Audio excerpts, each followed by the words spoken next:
Salciunas. This is Marks and Salciunas on 97.5 The Fanatic and the Fanatic app. All right, rolling into a Wednesday it is. Marks and Salciunas Morning Show. I'm your host, John Marks, along with Tunis, Andrew Salciunas. What's up? What's up, man? It's good to be here. Are we the coolest radio show in Philadelphia? I didn't have to finish. You didn't have to finish that question. The answer is no. Brendan Petrilli's producing today. Brendan Petrilli, are we the coolest radio show outside of Preston and Steve? They're the coolest. Yeah, Preston and Steve are pretty cool. Casey Boy's a cool dude. I like to think I'm a cool dude. I don't know about you guys. You raise our cool status. You're a cool dude. Thank you. You got the chain popping this morning. I think it is the chain today. Yeah, you got your ice. Yeah. You got the glasses. It's nice. Yeah. Big Eagles hoodie. We got the football guy rocking right now. The chill weather outside, I'm ready to rock and roll. I don't know if there was a baseball game last night, but I know that there was open practice and the boys are buzzing. Oh, yeah, they were buzzing all right yesterday. The scoring system was buzzing. All right, not that anyone knows what the hell it is. So, who's the coolest show then? On the Fanatic, who's the coolest show? Because it used to be middays with Marks, with Ray and Sean. And I'm just saying, mornings maybe wasn't the coolest show before. No, it wasn't. But now I'm cool. I'm replacing John Kincaid. You're cool. I don't think that I'm cool, and I've never claimed to be as such. True. But Austin's cool. Austin's cool. Austin's cool. I think Rodman, cool? He's underrated cool. Yeah, he's underrated cool. Sean's a good hang. He's quiet cool. Yeah. Which is always important. Yeah, I like Sean a lot. Petrilli's very cool. Here's how we're cool. It's the guys that are helping us. You and I aren't cool.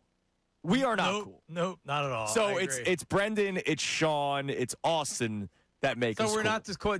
What about Colarulo and Ricky? He's not cool. Ricky's cool. So Ricky's very cool. Here's what I'm saying. Like, our station used to be cool. Yeah, not anymore. When we first went to FM, it was like, oh, the cool sports station.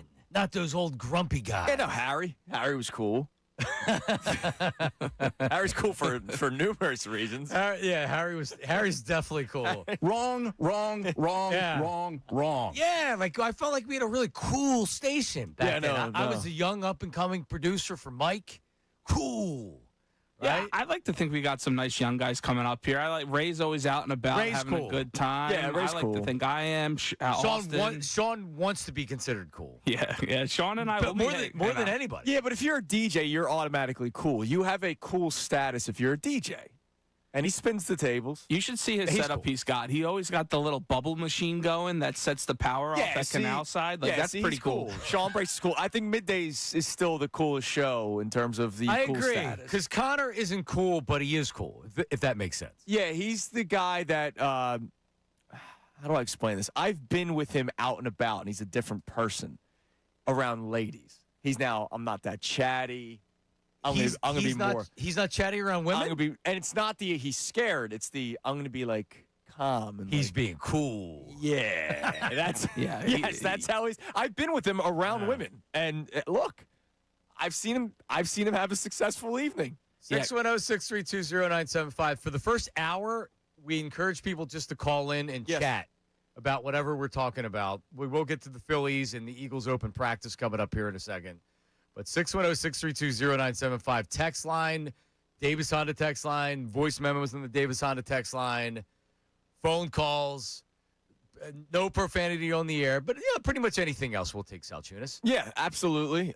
Voice memos, we will listen to them thoroughly before we play them. Robin had that issue a couple of weeks ago. There was profanity. It dropped. It was a hard F. It was one of the strongest Fs I've ever heard on Sports Talk radio history. So we'll clean it up. So what was he doing? Sean, he just missed an F-bomb? Or he didn't listen to it? He explained to me saying he thought the guy just went, ah. And very clearly didn't hear the. That's all right. We forgive him. It's okay. All right, so a lot of people talking about National Dog Day today. You are a dog guy, correct? I'm a dog guy, yeah. You look like a dog. Lilia, she's the best dog in the world. I love that. What kind of dog? She's a mutt. Pit bull, lab. They apparently box her because she's got some spots on her that are boxer spots. Yeah, she's got everything. But the best part about her, dude, she's only 40 pounds, so I can still kind of manhandle her a little bit. But she's got muscles. Strong, right. She's strong, but not big enough to where you can't control her. Yeah, exactly. But she's the best dog I've ever had in my life. Was that an adoption? Yes. Went to a farm. She was shipped up from Georgia. She was about to be, whacked. Really? Well, that's where they do a lot of that So stuff. my mom is a dog breeder, and she ran West Highland White Terrier, Westie Rescue for, like, when I was a kid, my childhood. I don't know how many years, but she was doing it. And this puppy mill was gonna put down the older dogs, like 5, 6, 7 years old, was gonna put them down because they didn't need them anymore. Sure. And somebody got word of it and said, hey, actually paid to get the dogs to have them not killed, essentially. Yeah. And so a couple of them lived in my house. They'd never been socialized. They just lived in these cages. No their way, whole really? life.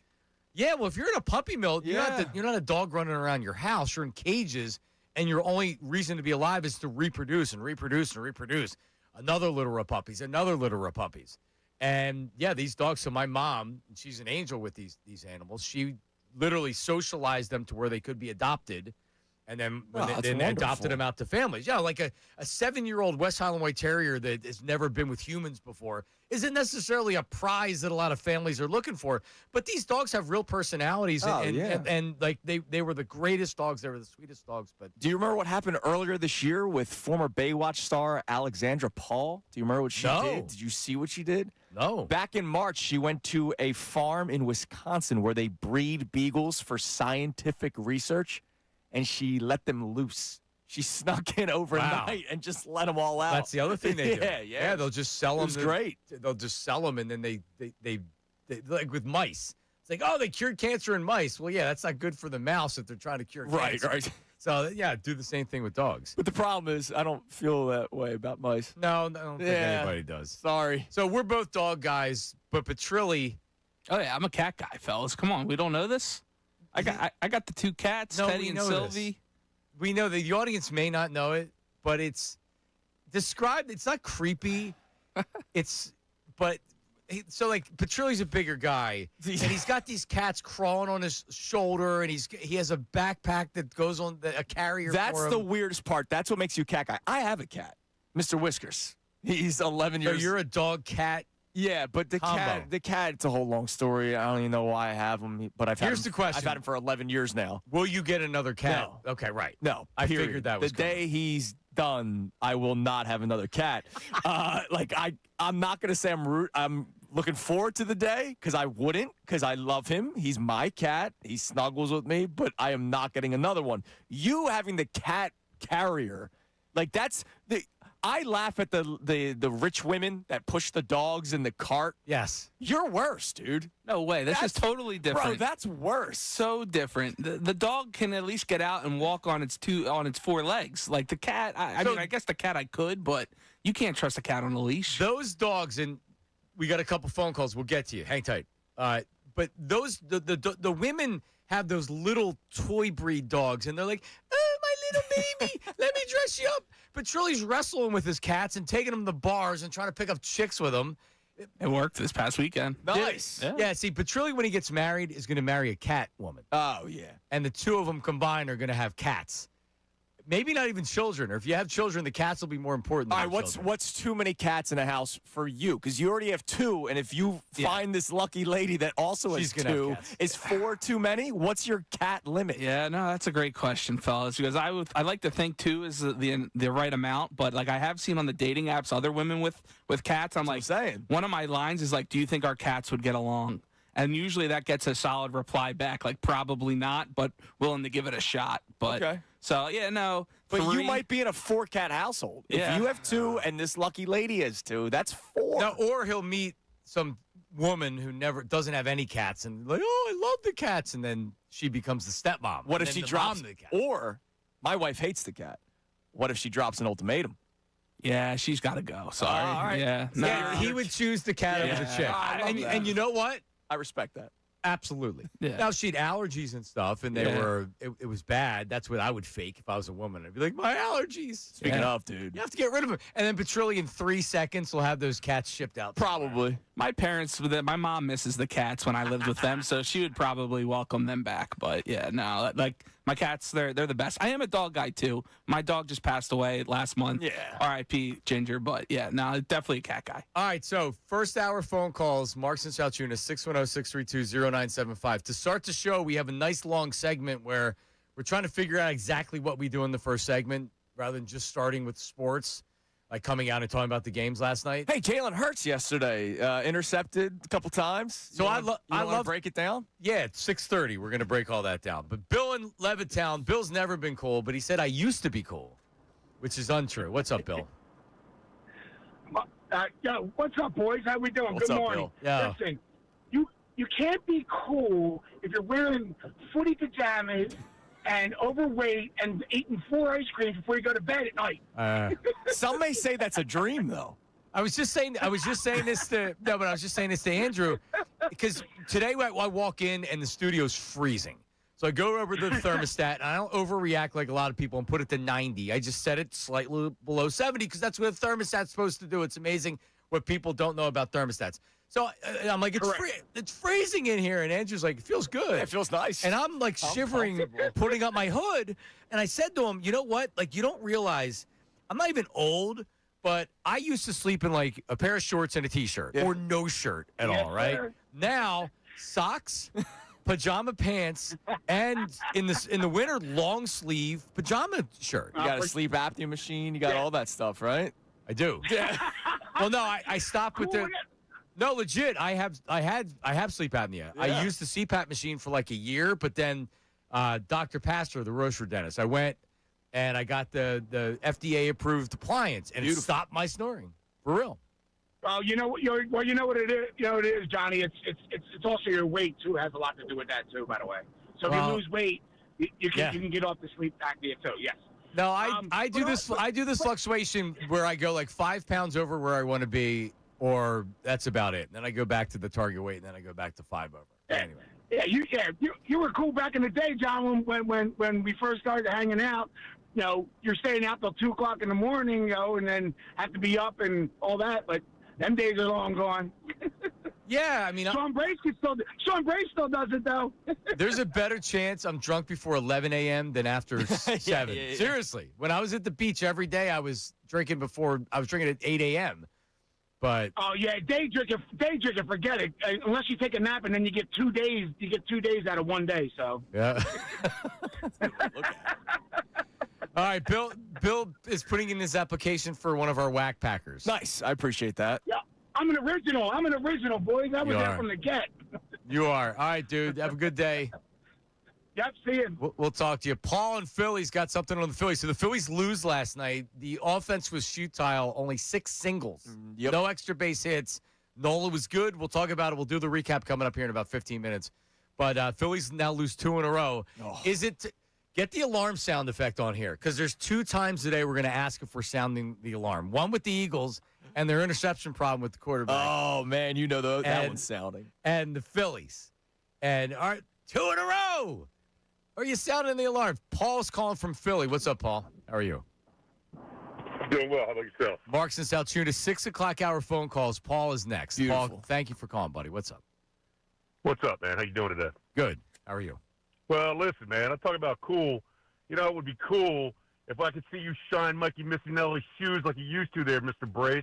You homer. My name's John Marks, Paul. My name's John Marks, not Yeah, whatever, Not Sean Johnny Brace. Marks. Yeah, You got a whatever. problem with me, buddy? You're the worst host of all time. You suck. You didn't even know my name. I don't like Marks. Did he hang up? Oh, okay. I guess he did. Man.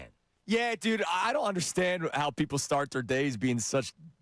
Oh, no, it's that, honestly, if you're up and you're that fired up, that's awesome. Seriously, like, as long as, if people don't like me as a radio host, he thought I was Sean Brace, so I don't even really know. He's already wrong. I don't even know what to say, so maybe he doesn't hate me. My name is John Marks, but he probably does. He probably saw Brace at the bar last night and was just like, I got to call this guy. Maybe that's what it was. When Sean and I were doing middays, like I don't even know what year, until 2015, we were the younger guys. Sean's younger than me, so he was like, he turned 30 when we were doing middays. Early on doing middays, he turned 30, I think. That was when we were doing middays. But anyway, so you had a lot of people that were maybe a little bit older. And then Sean, like people would get on Sean about, oh, well, you're trying to act like a rapper and call him bad names and things like that. And, like I'm collateral damage to some of that, but I don't know. Like, man, listen, if you like listening to me on the radio, if you like listening to us on the radio, maybe you like Andrew, you don't like me. Maybe you like me, you don't like Andrew. Like, that's the beauty of a show. Maybe you don't like both of us. Right. No, you're right. But if you're still listening, that's what we like. Well, here's the good thing about Paul. I will give him credit. He called in.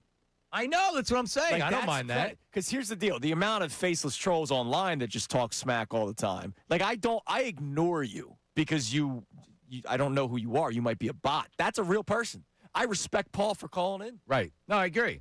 No, totally. No, seriously, people can call in as long as, like, fighting on the air is cool. You're not going to make me, for the most part, lose my cool. You want to call in and fight with me because you don't like me or something I said? Sure, we can have a heated debate. Oh, I said a couple years ago when Ant and I were working together that we need to bring back bullying.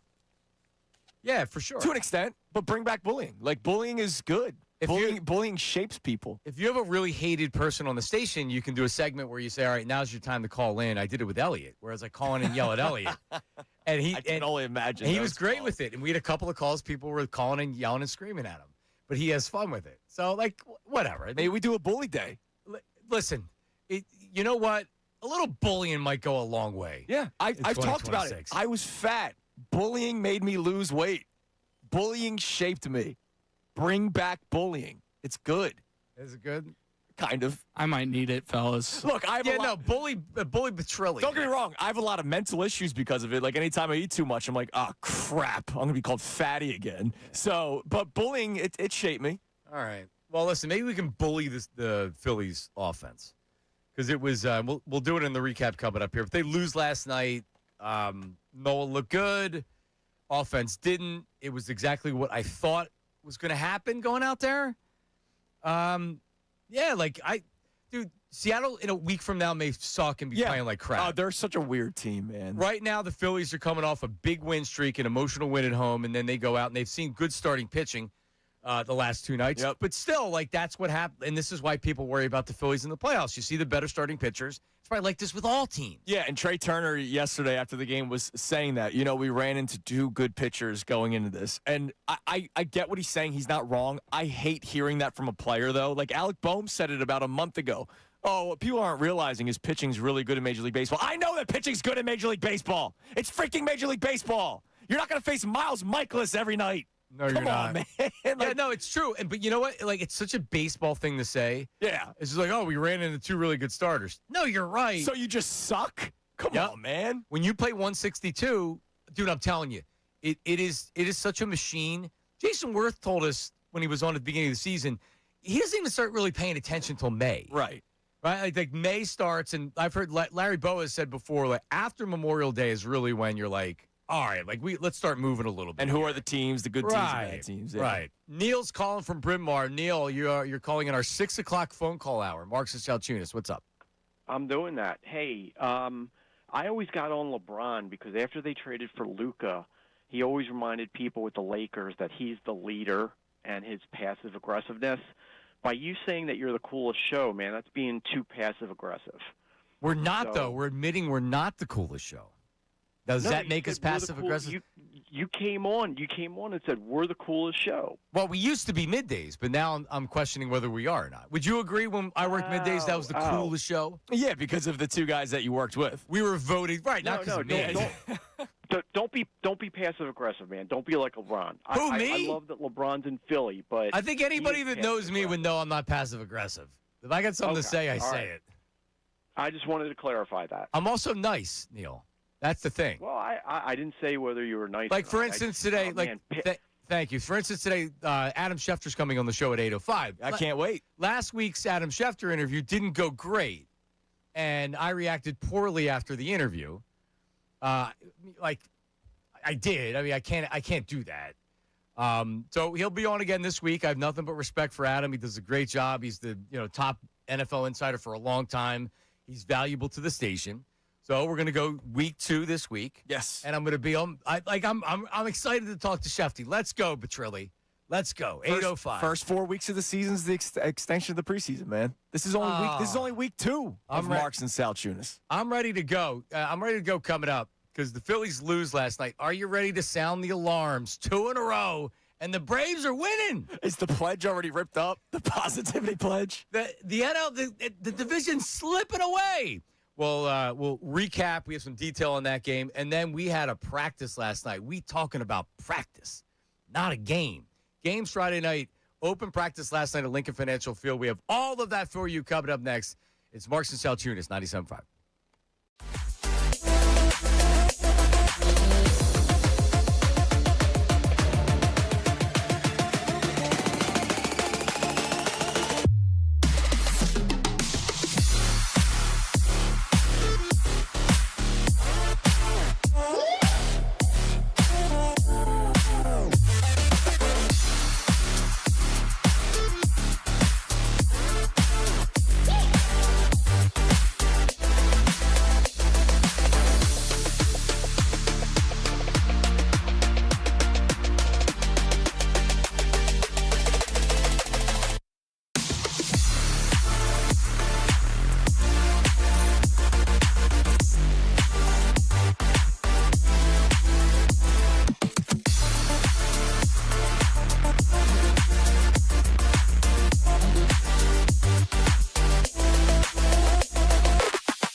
Join the chat and give them your thoughts on today's topics. Here again is John and Andrew on 97.5 The Fanatic, YouTube, and the Fanatic app. All right. This hour is brought to you by Bradford White Water Heaters. Bradford White is here for the pro. All right, we're back. It is Marks and Salciunas, John Marks, Andrew Salciunas.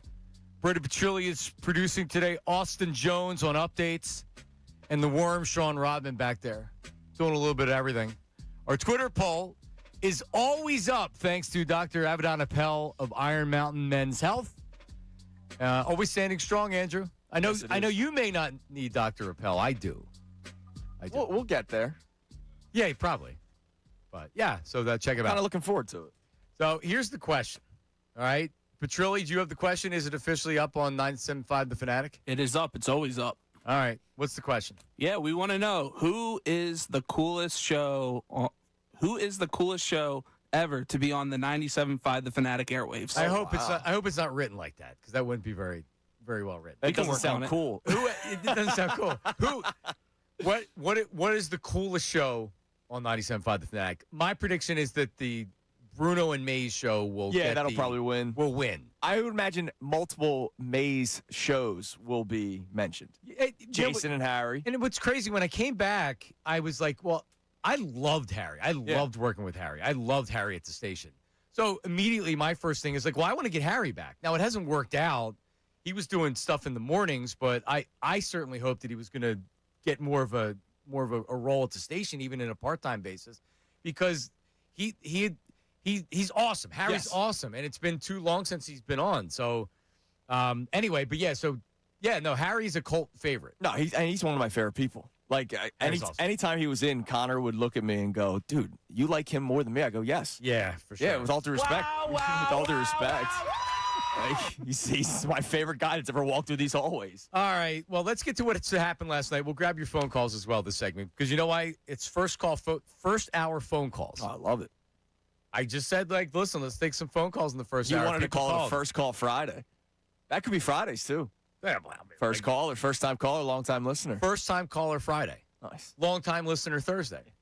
All right, Phillies lose last night, Tunis. I was awake, but I stopped watching after they went down in the game. But it started off on a good note. Yeah. Top second, Justin Crawford, RBI single. Line drive, base hit it to center field, and the Phillies will strike first. It's an RBI single for Crawford. Yeah, he's been good, Crawford. Yeah, I mean, he's been I'll look up what his numbers are over the last 2 months because he's really turned it on, especially since the All-Star break. Justin Crawford, this month of August, it's almost over. He's batting .317 for the month of August. And he hit .260 in the month of July. So, it's not as noticeable because he's at the bottom of the order. Yeah. It's not a run-producing spot, and he doesn't have great power. So you don't see, like, when you clear the bases with a double or a triple, it's like, wow, he can produce. Like, Derek Hill can produce. He's got more power. Sure. But Crawford's a better hitter. Mundo Sosa, the hit down the line the other day. He hit .307 in June, too. Yeah. Crawford. No, he's been hitting the ball really well second half of the season. Well, they lead 1-0. That's awesome. It's like, all right, good. Get the early run. Bottom half of the second, Aaron Nola's been known to give up a home run or two in his career. Here it is. The encore performance will be a challenge tonight for Cal Raleigh. His first career 3-homer game last night. He leads things off. This ball barreled down the line. Cal Raleigh has returned. Gone. Goodbye baseball. 4 consecutive home runs for Cal Raleigh. 3 last night. And his first at-bat tonight off of Aaron Nola with a screaming line drive. Just fair down the right field line. Ties the game at 1-1. All right, enough. I cut that. God, that guy's annoying. He's good, but he's annoying. You know what I mean? It's like, hey, so broadcaster, when do you hear the final call? And the Seattle Mariners. Well, the guy they had before was awesome. Didn't he go to the Yankees? Dave Sims. Yeah, he was fantastic. Well, was he the TV? Yes. Whoever this guy is, he's really got a really strong voice and a great command. He's irritating. But so anyway, tied the game. Raleigh's 4 straight at bats, 4 home runs. Yep. Huh. Yeah, they woke him up. They did. We'll see if the Phillies did. Yeah. Yeah, we'll see if he goes back to sleep. But so it's 1-1, bottom of the 6th, and Mariners scored 1 run off of Aaron Nola. One of the hits was a really weak. It wasn't where he started getting smashed around, Nola. Yeah. It was kind of it was an unlucky inning for him. So now they're down 2-1. 92 pitches. Nola's night was done. I wasn't watching the game live. I watched the recap today. So for anybody out there who's watching the game live, maybe you thought like that they should have left him in for the 7th, even with it being Aaron Nola. It's hard for me to criticize Mattingly anytime, you want to get Nola out an inning early, not an inning late. Exactly, and that was one of the issues. A couple outings ago, there was definitely a start where you're like, all right, don't put him back out there. He did his job, and then they put him back out there, and then he got tattooed, and you're like, oh, come on, Don, how did you not know that? To your point, what you've been saying for a couple of weeks now is you will take 5 innings, 2 5 or 6, runs. but he went 7 last time out. Right, and he pitched really well against the Marlins. So maybe Don thought, all right, I can keep him going. But I think that was a perfect time. 92 pitches. You don't want him going into another inning. Yeah, play the team because T-Mac questioned it on the broadcast. Listen.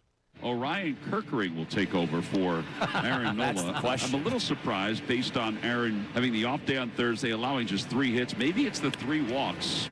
I think, you know what I think it is? You realize that Orion Kirkering's coming in a 1-run game. Yeah, it wasn't Aaron Nola. It was Kirkering. Can you just get the Kirkering part where he goes, Orion Kirkering? It wasn't a good night for him either. Kirkering will take over for Aaron Nola. Yeah, no, it wasn't like the bridge to lids, like Ryan Madsen on the mound for the Phillies. No, it's like, Kirkering will take over for Aaron Nola. Why would you take, imagine saying, why would you take Nola out in the 7th inning? A couple weeks ago, that would be mouthed by Phillies fans. Oh, yeah. So that's what happened, and here's why it happened, because Kirkering comes in, hit by pitch, single, walk, so bases loaded, 1 out. He gets a pop out for the 2nd out, but then they decide to bring in Brooks Raley. Here's how it sounded. Standard Brooks Raley, formerly with the New York Mets. He appeared in 45 games as a Met, was 5-5. Takes appearance number 5. So the bases are loaded for Dom Canzone, looking to do some damage. Flicked to the gap. Left center field. Base hit. Ward is in. Crawford on his heels. Dom Canzone. Left on left. Strikes again. And it's 4-1 Mariners. That's what happens when you mess with Don. That last time you messed with Don Canzone, bad things happen. Yeah, you can't mess around with him. I know that those runs get tagged to Orion Kirkering. Raleigh comes in, but I mean, look, Kirkering can't keep on starting innings where he's allowing base runners all the time. His ERA this month 5.59. His ERA in July was 5.79. Yeah, McFarland has been horrible. McFarland has officially passed him. Yes. On the trust scale. The trust Absolutely, tree. Yeah, Orion Kirkering's not even in the tree. All right, so write that down. We got to come up with the bullpen trust tree. Bullpen trust tree. And who do you trust the most right now, other than Duran? Because that's obvious. Who do I trust the most right now? Think about it for a second. Bill in Philly. Bill, what do you got? Are you sounding the alarm? The Phillies lose last night. 2 in a row. Hey, Johnny Marks. Hey. Hey, let me get the radio off here. Turn it down. Hey, I love you guys together, by the way. John, you can't sound the alarm, but at the same time, you can't win 9 straight and then go out to Seattle and get swept. You would hope that wouldn't happen, right? But they can. And they might. Yeah, right, exactly. And if they do, I mean, am I wrong? Am I Negadelphian if I say if they get swept, I don't want to hear about the 9-game winning streak again?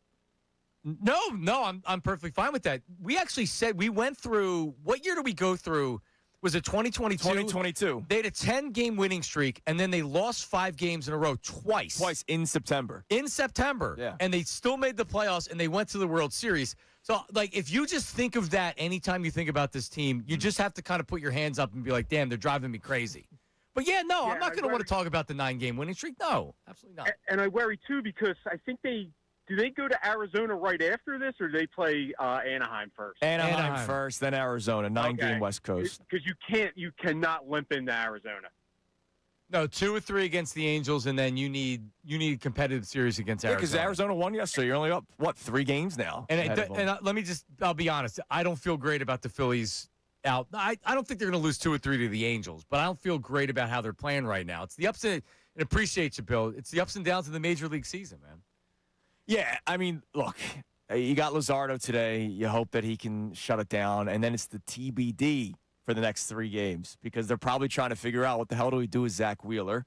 I mean, that was, again, why I was worried yesterday when we were talking about it, the Zach Wheeler poor performance again. It's starting to get alarming, man. Are you sounding the alarm? No, they'll still make the playoffs. All right. No, not. Okay, the alarm isn't for not making the playoffs. The alarm is this team's not winning, not going to the World Series. They never were. Come on, dude. I didn't sign your positivity pledge. Stop it. You're such an... Even during the 9-game winning streak, I was just happy they were winning games. Bryce Harper's now won 28 games straight reaching base. Yeah, it's new great. career high. Phillies are 4.5 back in the NL East. Coming up, the Eagles portion of last night, open practice. We talking about practice. Terrell, if you can hold, we'll get your phone call on the Eagles as well. But Jalen Hurts throwing more interceptions. I'm starting to think you have to maybe go to Andy Dalton in week 1. It's been a struggle. That's coming up next. It is Marks and Salciunas, 97.5. I got to do Bet Parks here. All right, you know what? Where I go, and like if you go to my Bet Parks pick of the day, I put it up on my social medias, on my Twitter, John Marks Media. Last night, I didn't want to bet Aaron Nola over strikeouts because it wasn't a good enough payoff. So what did I do? I'm like, all right, I'm going to parlay a Phillies win. I think they win tonight. I should have parlayed a Mariners win with Nola strikeouts because he went over. But that's kind of how I use the Bet Parks app, at least right now, right? I'm doing some parlays. I'm looking ahead to the NFL seasons. I'm doing some futures. I'm betting division winners from each of the divisions in the NFC and parlaying that and getting good numbers on that. But that's the fun of doing Bet Parks, right? So you can go game to game. You can go night to night. You can do futures. You can do online casino games like blackjack, craps, poker, and all your favorite classic casino games. And that's the Bet Parks online casino, sportsbook, and app. Check it out. You must be in PA, New Jersey, Maryland, or Michigan. Terms and conditions apply. Details at betarts.com. Gambling problem? Call 1-800-GAMBLER.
Philly sports fix. Now more Marks and Salciunas on 97.5 The Fanatic and the Fanatic app. Yep. Marks and Salciunas. I'm John Marks. He's Andrew Salciunas. Good morning, everybody. We need a alliteration play for the Wednesday. What up Wednesday? Can we use What Up Wednesday? Even though it was a Tony Bruno thing. What up? Really, it was a Jose from Norristown thing. Yes, and we just talked about him yesterday about wanting him back. So that's an interesting question. Maybe the text line can weigh in on that. 610-632-0975. Could we, with permission, I could text Tony and say, hey, can we use What Up Wednesday, Marks and Salciunas? Because Tony knows that I respect him greatly of course. As a radio host. And What Up Wednesday was we were talking about earlier. And believe it or not, Bruno Amaze is getting majority of the votes right now. For sure. Of write-in votes for coolest show. A cult classic. Oh, yeah. Very, very popular show here on the station. Absolutely. Tony Bruno and Harry Mays. All right, so let's get to the Eagles last night. Open practice. Are you an open practice guy? I have not been to one. Ever. No. Really? No, never. Not even the days of Lehigh. My dad never took me up. So Lehigh's a little bit different because to go to the link, you have to go to the link. But Lehigh, it's like you got to, even if you're driving an hour and a half, you still got to drive all the way up there. Or whatever, I never did the link. I imagine maybe one day when my son's older, I'll take him. But I've never went as a fan. I've went as media. Sure. And I've been to Lehigh as a fan. I would go. I don't think my dad ever took me there, but I ended up there a couple of times.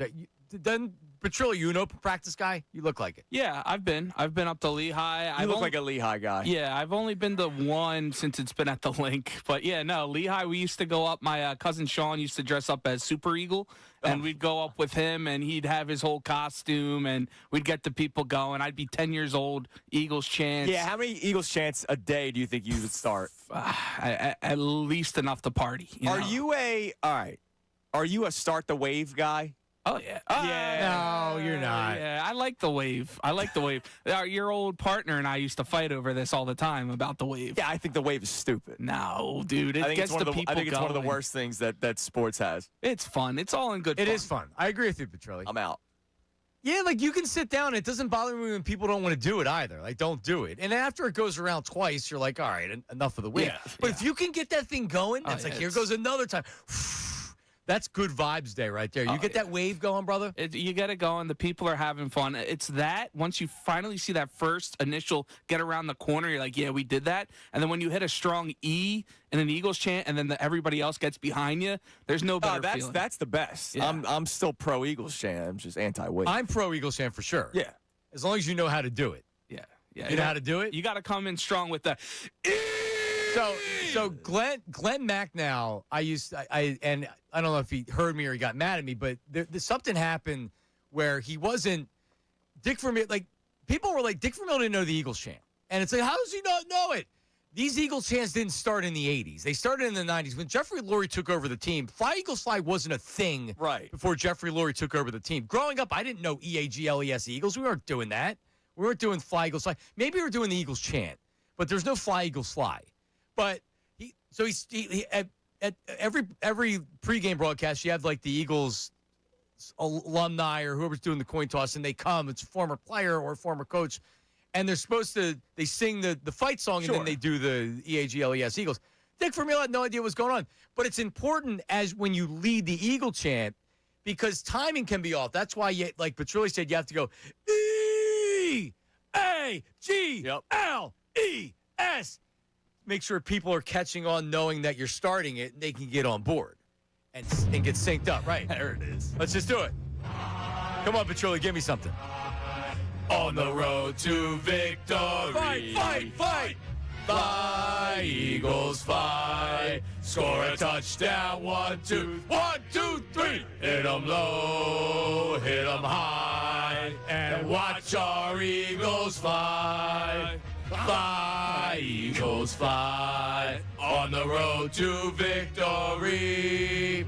EAGLES, Eagles! Go Birds! But you don't need the long E at the end of the song because everybody's still on the same page on the pace. Well, if you're doing a cold Eagles chant, you need the long E. Yeah, because that gets everybody going. It does. Yeah. Well, anyway, you know what got people going last night? John Dornbos's hair. He has long hair now. I saw that. That was my only takeaway from open practice. Well, more bad than good for Jalen Hurts was what some said, but that's not good But either. that's not what BLG said. BLG said that it was bad, but he's still seeing good out of Jalen Hurts. But he had 2 interceptions last night, including a pick 6 to Reek Woolen. He had both picks, Reek Woolen. He did. 13 interceptions in training camp. Here's where the alarm comes in. According to Elliott, last 4 camps, he had 15 combined interceptions. 13 in training camp? Sound the alarm, Petrilli. No. What does Club Hurts think about this? Yeah. I saw a lot of good throws on my timeline last night. I don't know about you. That's all my algorithm was. Yeah, but you know what? Good throws in games and interceptions in games are bad. Dude, these wheel routes, they're sexy. I'm all for them. You're hitting Smitty over the middle. He's burning Tariq Woolen for big yards down the middle of the field. Here's what happens. Here's what Jalen's doing right now. Man, he's letting it fly. Yeah, they good. told him, throw it. Let it go. Float. And then the season's going to start, and he's going to not throw the balls because he's not going to want to get intercepted. I hope that's not the case. But, I mean, early in the season, shouldn't we be not surprised if he's not – if he goes out there and he's gunslinging, Sirianni talks all the time about not turning the ball over. Yeah, I know. You think you're going to see Brett Favre out there throwing it? No, I think Sirianni is a big reason for it. I mean, last year, one of the things that just drove me nuts, there was every once in a while the Eagles will post like the videos from the meeting room, right? And it was the statistics of when we turn the ball over versus when we don't turn the ball over. And their record was positive when not turning the football over, obviously. But it became such a part of their style. Their DNA, it's what they did. That they were so passive and not aggressive that they were fighting tooth and nail for first downs. Well, this was the tush-push era of Nick Sirianni. Oh, yeah. That was the blueprint. It's First and 9. That was the blueprint. Yeah. And it was working. It was hard to argue. But then you need to adapt because I know they're talking like they're going to use the tush-push. It'll never be as effective as it was then. No, and they needed to adapt last year, and they never did. They tried one game, and he threw 4 picks. They killed their offensive line with it, literally. Everybody was hurt the next year. Terrell, 6 o'clock phone calls continue. Terrell in Philly. Terrell, what do you got? How's everybody doing today? Good morning, Terrell. What's up? Hey, so I'm a big Johnny Marks fan. I love his honesty. I love when he gets brutally honest. I just want to show you your respect and give you your love right now, man. I love you. Thank you, Terrell. Love you, man. So, Goat Show, can I go show real quick, man? Cousin Salciunas, man, that was a classic, man. They were talking about dirty magazines one day. I thought that was kind of funny, man. What? You're talking about Hustlers? We were talking about all kinds of stuff. Well, I already told you about the chips we tried on the air. Yeah, vagina chips. Vagina chips. Yeah. No, that was a good show. Dude, that was 5 years of a ton of fun, man. A ton of fun. I still text him all the time. Yeah, I also love the best show ever, man. Ty was just angry all the time, man. Angry Ty. I had a hustle crush on Jen. She got me listening to country music right now. Is that right? Yeah. Well, she's down the hall now. Yeah, I know. She got me listening. So he's listening next to you. All right. Awesome. Hey, keep it in the family at least. That's our Beasley station. Damn right. So, are you guys concerned about the interceptions a little bit? Like it's across the middle? All right, a little bit. Yes, a little bit. My answer is not zero. Yes, not zero. Especially the over the middle of the field stuff because it's what they're going to try to do this year. It's something that he's not been good with in the past. Like I said, I'm not at 10. It's practice. I'm not at a 10. He's probably trying to see what he can and can't do. But I'm at least a 4 or 5. That's what I told the screener. Are we not going to be able to count on some of them things during the season? Like, I'm not really concerned about the first 4 games, but, the season's going to heat up later. Yeah, no, you have a good attitude about it, T. You have a good attitude. There are people that do the whole, it's just practice, ignore it. It's like, well, no, you probably shouldn't ignore it, but you also shouldn't say he stinks and this is how it's going to be all year. Right. Yeah, that's too extreme. Absolutely. Tom Brady said practice was important, and we were running from this preseason stuff, too. And I wonder how much work are we not getting playing these preseason games. Tom Brady used to play into the third quarter sometimes. All right, so if you were to, I mean, I remember when starting quarterbacks not that long ago, maybe it's been that long, they would play the first drive of the second half, and then they would sit, and that's the final preseason game. Now the guys don't play at all. But here's my question: if you were to divvy up by percentage, what's the percentage chance that the offense struggles to start the season, but they're winning games because they're a good team and they have a great defense, or the offense comes out and it looks great? I think the offense is going to struggle. We still going to win games. I mean, agreed. Schedule.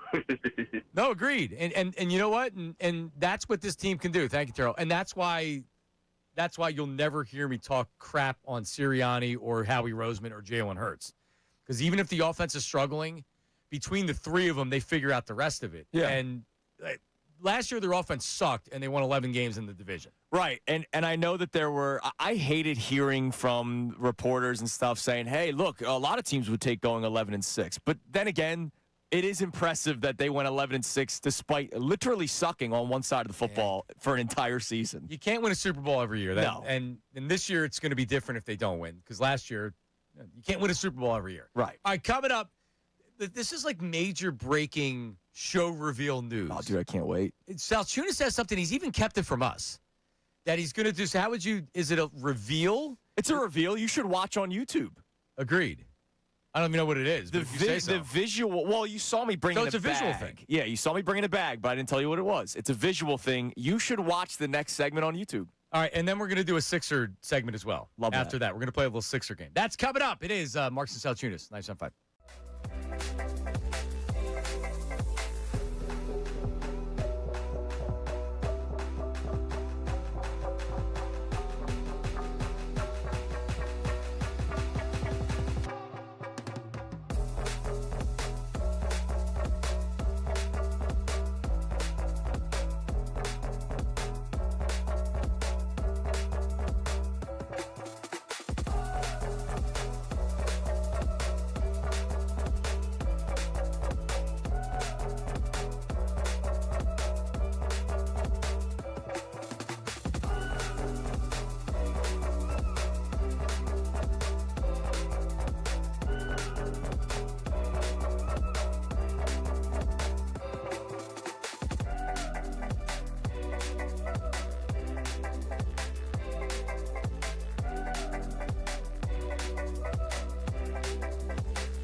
This is Marks and Salciunas with John Marks and Andrew Salciunas on 97.5 The Fanatic, The Fanatic's YouTube channel, and the Fanatic app. All right, good morning, everybody. Rolling into, is it a What Up Wednesday? I'm going to start loosely calling it What Up Wednesdays, and then I'll ask Tony for his blessing. Well, yeah, until the cease and desist happens. It's kind of like when my wife and I bought a house before we were engaged, right? So we lived together. And sin. Right. Yeah, on the same mortgage. But it's kind of like that with Tony. We can use the What Up Wednesday, and then I'll talk to Tony and ask for his blessing, like I did with my father-in-law. Yeah, that's what I did. My now wife and I, we lived together before. Yeah, you can live in sin. Well, I've broken this down before. You know how we do power rankings in football all the time? Yes. I believe there's power ranking of sin. Like, you mean to tell me that having sex before marriage is as bad as murdering someone? Yes, of course. Just on the same level, yes. Yeah, but but who says that? Nobody says that sin is equal. Coveting your neighbor's wife is bad, but killing somebody's worse. I think even the church, as archaic as the church is with their rules, I think they would agree. Like, I would like to talk to a priest about that and be like, hey. Well, bless me, Father, for I have sinned. It has been 34 years since my last confession. What do you think of that, Petrilli? No, longer than that. 40. No. 30. I probably would have been 12 the last time I took confession. I've been, how long have I been What's married? that, 37? 7 years, because I did pre-Cana classes. We got married in a church. So I got married in a church, too. I wasn't doing confession. No, yeah, seven years ago, pre-Cana classes, man. Petrilli was November last year, his last time, right? November? Yeah, my last time was senior year of high school, 2017. When you still had to. Yeah, exactly, yeah. When I was at Catholic school, yeah. All right, there you go. Look, the big man knows what I've done right. The big man knows what I've done wrong. Oh, I could definitely go. I got plenty to talk about, Father. Yeah. All right, so listen, we have a lot to get to today. Adam Schefter coming up at 8:05. Clay Harbor, former Eagle. About it. We're gonna look at some teams around the NFC that are potential contenders for the NFC, because the Eagles, I believe, are at the top of that maybe second tier or the bottom of the first tier of NFC teams. Yeah, I think there's one team that's on a tier of its own. It's the Rams. And then we talk about everybody else. There is a team that won the Super Bowl last year. Yeah, no, I think it's the Rams and the Seahawks, and you look at the Seahawks differently because they won last year, and are they a good enough team to win 2 years in a row? I don't think so. I say no. But you have to respect them. That's pretty much it. Yeah, they're still a good team. They're not going anywhere. All right, so we have that coming up. But so you had texted this yesterday, and it's like I have a reveal. Yes. When should we do it? I said, all right. Well, I'm like, all right, this is pretty cool. And you said it's involving the 76ers. Yes. So we have a Sixers process game that we're going to play coming up here. But what is going on here? Well, YouTube, always wrong, thinking that I'm about to announce another kid into my life. No, that's not happening. One and done here, ladies and gentlemen. Cooper Salciunas is the only one that is. You're not getting divorced, are you? No. No. We're just we're done in that department. One and done. So no child reveal. So you guys can all pipe down, for crying out loud. Yes, I have a reveal because I was able to go somewhere. Go ahead, you can play it. Play the song. I don't care. It's Sixers related. I got an email toward the end of the show yesterday. Today at 11 o'clock, the doors will open. Xfinity Mobile Arena team store. Johnny Marks, I made a purchase for the first time in a long time. Andrew's ripping off his shirt. A LeBron James jersey. I did it, boys and girls. Andrew Salciunas has a LeBron James jersey. Can you believe it? Dude, it's real. He plays for the Philadelphia 76ers. When I got the email yesterday, LeBron James jerseys will be on sale at the Xfinity Mobile Arena. I said, wait a minute. It's another reminder that this actually happened. That LeBron James plays for the Philadelphia 76ers, and that come October, we'll be watching a team with Joel Embiid and Tyrese Maxey, who we're used to, but also Jaylen Brown and LeBron James and VJ Edgecombe. And we're talking about whether or not they can get to the Eastern Conference Finals, hell, whether or not they can win the NBA Finals. LeBron James, arguably the greatest player in the history of NBA, is playing for your team, your town, your Philadelphia 76ers. I have not bought a jersey in a long time. I'm not one of those a-holes that go, I would never wear another man's name on my back. No, I just haven't bought a jersey in a long time because guys leave like every 5 seconds. But this guy's considered one of the best of all time. Whether it's 1 year or 2 years, he played for the Philadelphia 76ers. I wanted to mark that in my life by purchasing this jersey. Well, that's awesome. No, it looks great. It's good. Dude, it's a really cool looking jersey. It's nice, man. Yeah. I love this one. Like I love the 2001 Sixers. Like if I can get my hands on a LeBron James 01 style jersey, I would. But this one was the one that was available yesterday, and I didn't want to freaking wait. Dude, the city is buzzing. There was a line out the door of this store wrapping around the Xfinity Mobile Arena yesterday. Tons of people. They had the Sixers stickers out there. They had all the people that do the in-arena stuff during games there. They were putting on a show, and the jerseys were flying off the shelves, man. Also, Jaylen Brown jerseys, Maxey jerseys, Edgecombe jerseys. It wasn't just LeBron. It was everybody. Jaylen Brown. See, Jaylen Brown's a good one because, if you're the guy that doesn't want to go LeBron, but it's like, yeah, Jaylen Brown's a pretty cool and by the jersey. way, Jaylen Brown will hopefully be here for like 5, 6, 7 years. Right? Like, that's got shelf life. This one's just homage to one of the greatest players LeBron in the James, history. and this season's going to be unbelievable. It's very, very cool. I love it. They were trying to. I saw that one of the sporting goods stores that doesn't advertise on the station, they were getting bronze jerseys stolen. They had to put them behind the counter. No, wait, did they really? That's unbelievable. Yep. Yeah, I mean, look, it's an exciting time, man, and he plays for this team. He plays for the Sixers, and there's going to be people that buy LeBron James jerseys that aren't Sixers fans, right? Because LeBron's just that guy. But the fact that he's on our team, dude. Pretty amazing. I've put him on the Sixers on 2K in years past, right? Like, let me just throw him on the Sixers to see what it looks like. It's now real. Like, we're going to be at this arena this year, and he's going to be playing for our team. That must have been an emotional moment from you putting him on the NBA 2K. Oh, and then yeah, being man. The Sixers. I was shedding tears. It was a big day. So now I'm going to put my sweatshirt back on because, these little guns are all right, so they need to be hidden. I got a question, yes. right, regarding the Sixers. We got this process game coming up, so hang on. We're going to talk Sixers a segment. So I saw, and Pat Bev said something, but it wasn't Pat Bev. I saw somebody else. I don't even know if it was a fan, but somebody had said, like, the Sixers are, like, they're winning a championship this year. And then I saw something else that was like, well, what are exactly the expectations of the Sixers? And, like, the goal's always to win, but you have to have realistic chances to win. This team can absolutely win a title. I think everybody understands that. I guess what I'm asking is, what is the floor? What's the floor to the 76ers year? Because right now it's very easy to say they're winning a championship.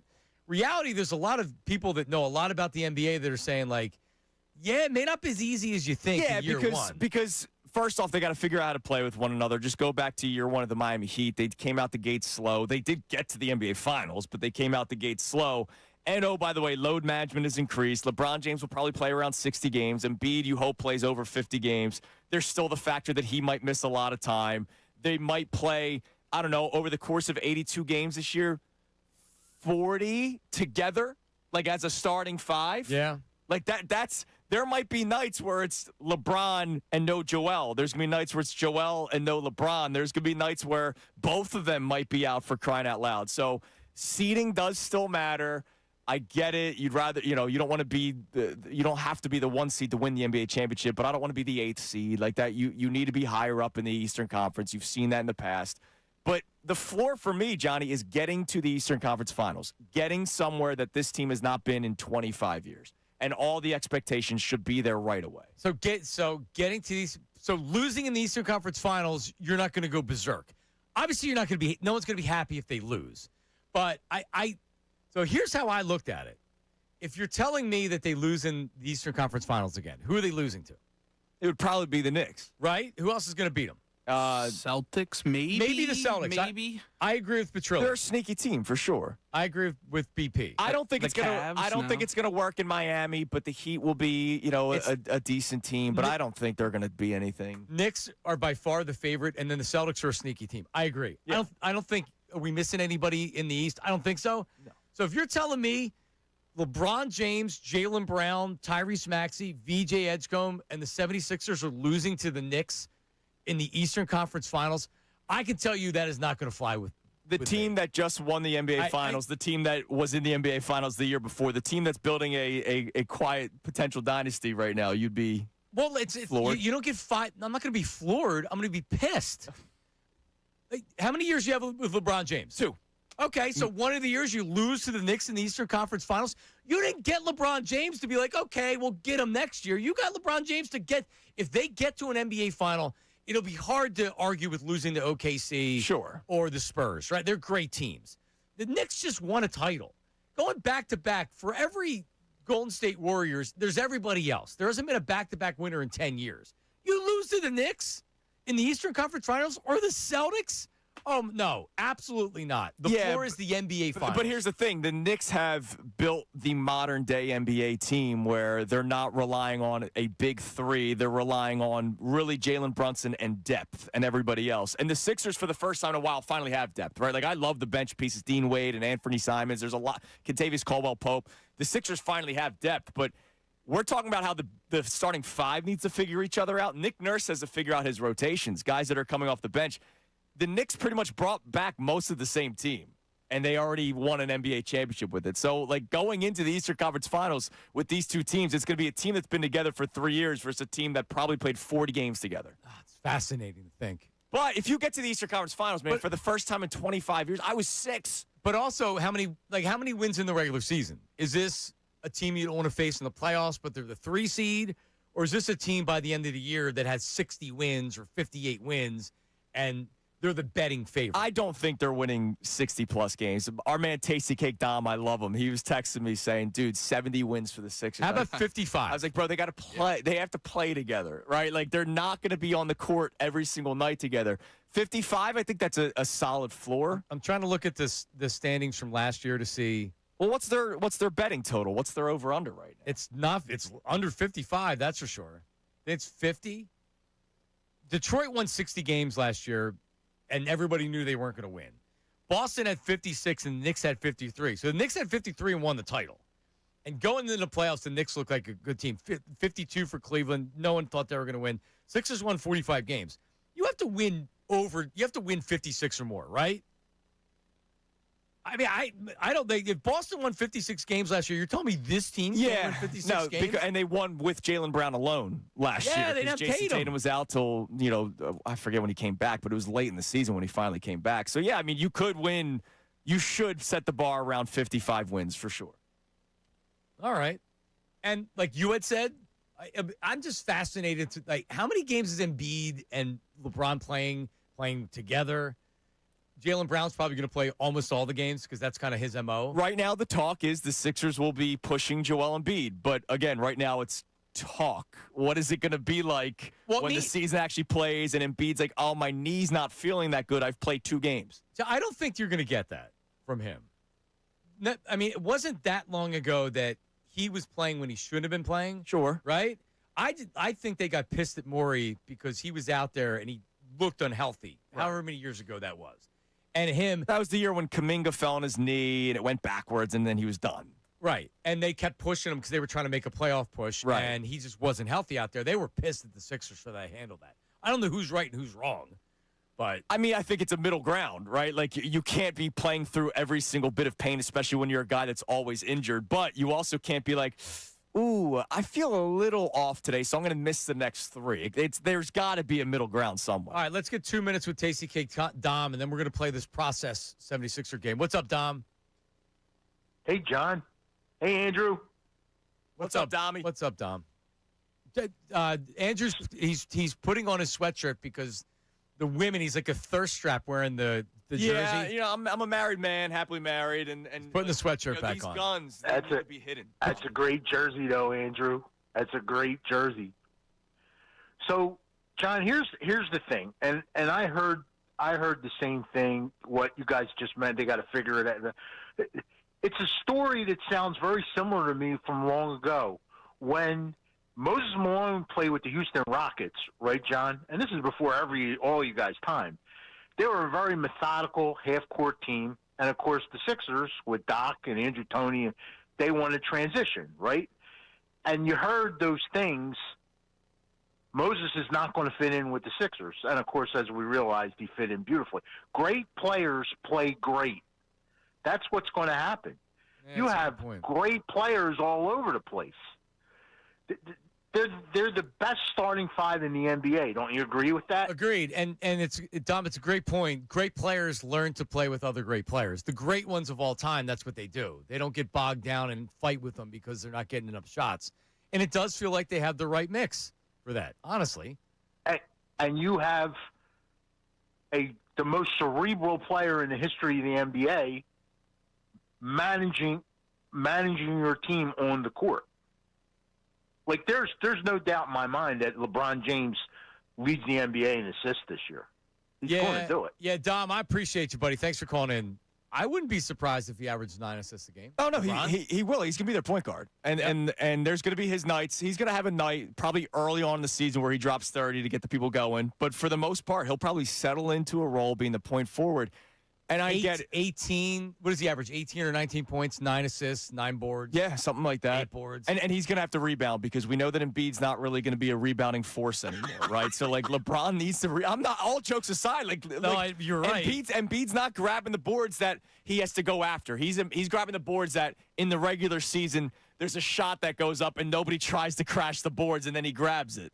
Like, those are Embiid's rebounds. No, you're right. There's a reason why they're not a great defensive rebounding team. It's Joel Embiid. I mean, that Knicks series a couple of years ago when they grabbed like 50 offensive rebounds a game, it's unbelievable. You got a couple of pit bulls now, though, in VJ and Jaylen Brown they're willing to go down there and get those rebounds. No, this is a much different team. Yeah, for sure. All right, so here's what we've taken.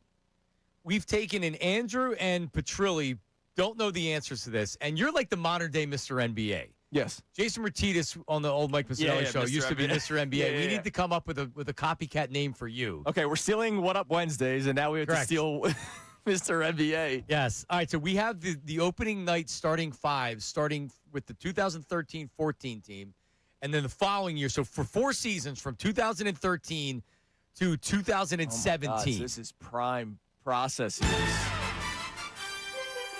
So I'm giving you the starting five? Here's all you have to do. No, just start naming off names, and I'll say yes or no. Okay. Right? Well, I know the Embiid opening night lineup by heart because I was there, and it was one of the best days of my life. So here's where it is. The final season is when Joel Embiid started. Yeah. And the first season is when Michael Carter Williams. Oh, dude, I love it. MCW. And they beat the Heat. They beat the Heat. Year. I remember. Give me your starting five with Embiid. All right, so it was Embiid, Rocco. Correct. Saric. Correct. How about that Sergio Rodriguez was in the starting five that night? How about that? Oh, and there's one more I'm missing. Local product. Oh, I'm trying to remember. 2016. A junior. Episcopal. I'm not sure. Oh, my God. Gerald Henderson. Gerald Henderson, yes. Yeah, Gerald Henderson. He was the one that passed up the shot that TJ hit. All right, so that's that year. All right, Michael Carter Williams. Yep. Well, he had some of the tail end guys. So Thad Young? Correct. I was a big Thad Young guy. Was 00 back-to-back World War champ Spencer Hawes on that starting five. As Matt Cord would say, Spencer Hawes! Oh, nice. All right, so Spencer Hawes used to shoot threes, and back then he used to make people mad, but he was pretty good at it, especially at that time for being a big guy. He would put the guns in the... Oh, yeah. The holster. Yeah, that was me back in the day. Shooting threes? Oh, yeah, that's where I learned. Spencer Hawes, baby. Was Nick Sauce Castillo on that team, or am I too early? Well, this is starting. He was not a starting five on that. Former second overall. Was E.T. still? Yeah, Evan Turner. And then I'm just going to give it to you. Justin Anderson. Justin Anderson. Jeez. All right. Following year, I don't even remember one of these guys. So Nerlens is on one of these. Okafor is on one of these. So 2014, 2015, Nerlens check. Okafor the following year check. Okay. So Nerlens, this is a process. This is prime process. So Roten had to be on one of these. Hollis Thompson. Yeah, Hollis Thompson. You had double H, Hollis and Henry Sims. Henry Sims has to be one of those He's guys. He's an elite process player. Was Christian Wood a starter? No, he came later. I'm going to give you the name because I only knew of this guy playing football. And I think, what does he have now? ALS? Chris Johnson. Okay. Who's Chris Johnson? I don't know. I don't think his NBA career was very long. All right, next season, 2015-2016, you mentioned Big Ja. Yeah, Ja was there. Did Ish Smith start in any of these games? Did not. On opening night? No Ish Smith. How about Isaiah Cannonball? Isaiah Cannon, correct. And this is just opening night because they've made so many moves in the middle of seasons. That's where Chris Johnson comes from. We never heard of him. Right. Because, like, Andre Krylenko got picked up. He never played, but that was not an opening night guy. Chris Johnson could have played 5 games, and they said he sucks. Right, and we're not going to play him anymore. So this is 15-16? White guy. Or not, I mean, European white guy. Furkan Aldemir? No, I think he's American, but white guy, 3-point shooter guard. Alexei Shved? Nick Stauskas. Nick Stauskas. There you go. Oh, my God. All right, another guy who had big hair. Was Jeremy Grant? No, Jakar Sampson. Jakar Sampson. Oh, dude, I hung out with Jakar at a bar on Temple's campus. He wasn't bad. Nerlens Noel was the other name. Nerlens, so okay, there are your opening night starting 5s during the process, the prime process years. And now we have Joel Embiid, Tyrese Maxey, Jaylen Brown, VJ Edgecombe, and the man whose jersey I bought yesterday, LeBron freaking James, dude. How about that? That's unbelievable. Throw the ball up, baby. Let's go. Let's get us to the season. Over under, you said is I've checked the BetParks app. It's 49.5. Yep. I'm taking over. Over. Yeah. Yeah, you have to. Over. That's you have to bet. Austin's in there. 55 plus was 250 too. Like that's some good money right there. Ooh, I think that's the real number. Yeah. 55. Yeah, you do the number that they put, but then you do an extra one. Yeah, you put a little bit, just sprinkle. Yeah. Sprinkle on the over. Try to get the same payout for both. Yeah, that's absolutely the move. Yeah. 49.5. That's almost disrespectful. They're betting on Embiid getting hurt and LeBron missing time. But see, that's what I'm saying. When you bring up a ton of great points on why they wouldn't make it to an NBA final, you're right with what you're saying. Absolutely. And that's all the odds makers are looking at. They're weighing what is the public saying without getting killed too. I'm surprised it's that low. It tells you that there's not a lot of people betting the Sixers to win the title. They might think that they win maybe next year, right? Like right. I saw our YouTube chat pushing back on me talking about the Knicks building potentially a dynasty. Well, what is a dynasty? You got to the finals 2 years ago. You won the finals this past year. If they win another one. I don't know if they're talented enough to be a multiple championship back-to-back. But if the Sixers aren't beating them, I don't know who's beating them in the East. And then, yeah, sure, they might lose in the finals. But you still got the 3 finals in 3 years. That's pretty impressive. They kicked their ass last year. I mean, that was a dominant performance. They didn't lose after the first round. All right. Coming up, update, we come back. What are we doing? What are we doing coming up next? We said we were going to do some Eagles practice. Yeah, let's get back to some Eagles. Because practice, we talking about practice, not the game. We also need an official statement from the Club Hurts. That's coming up at some point. Don't go anywhere. Mark Salciunas. Now on 97.5 The Fanatic Sports.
97.5 The Fanatic and the Fanatic app. This hour is brought to you by the BetParks Online Casino and Sportsbook. Live bet sports on the BetParks app and play all your favorite casino games. There's always another way to win on the BetParks Online Casino and Sportsbook. Must be 21 plus in PA, New Jersey, or Maryland. Gambling problem? Call 1-800-GAMBLER.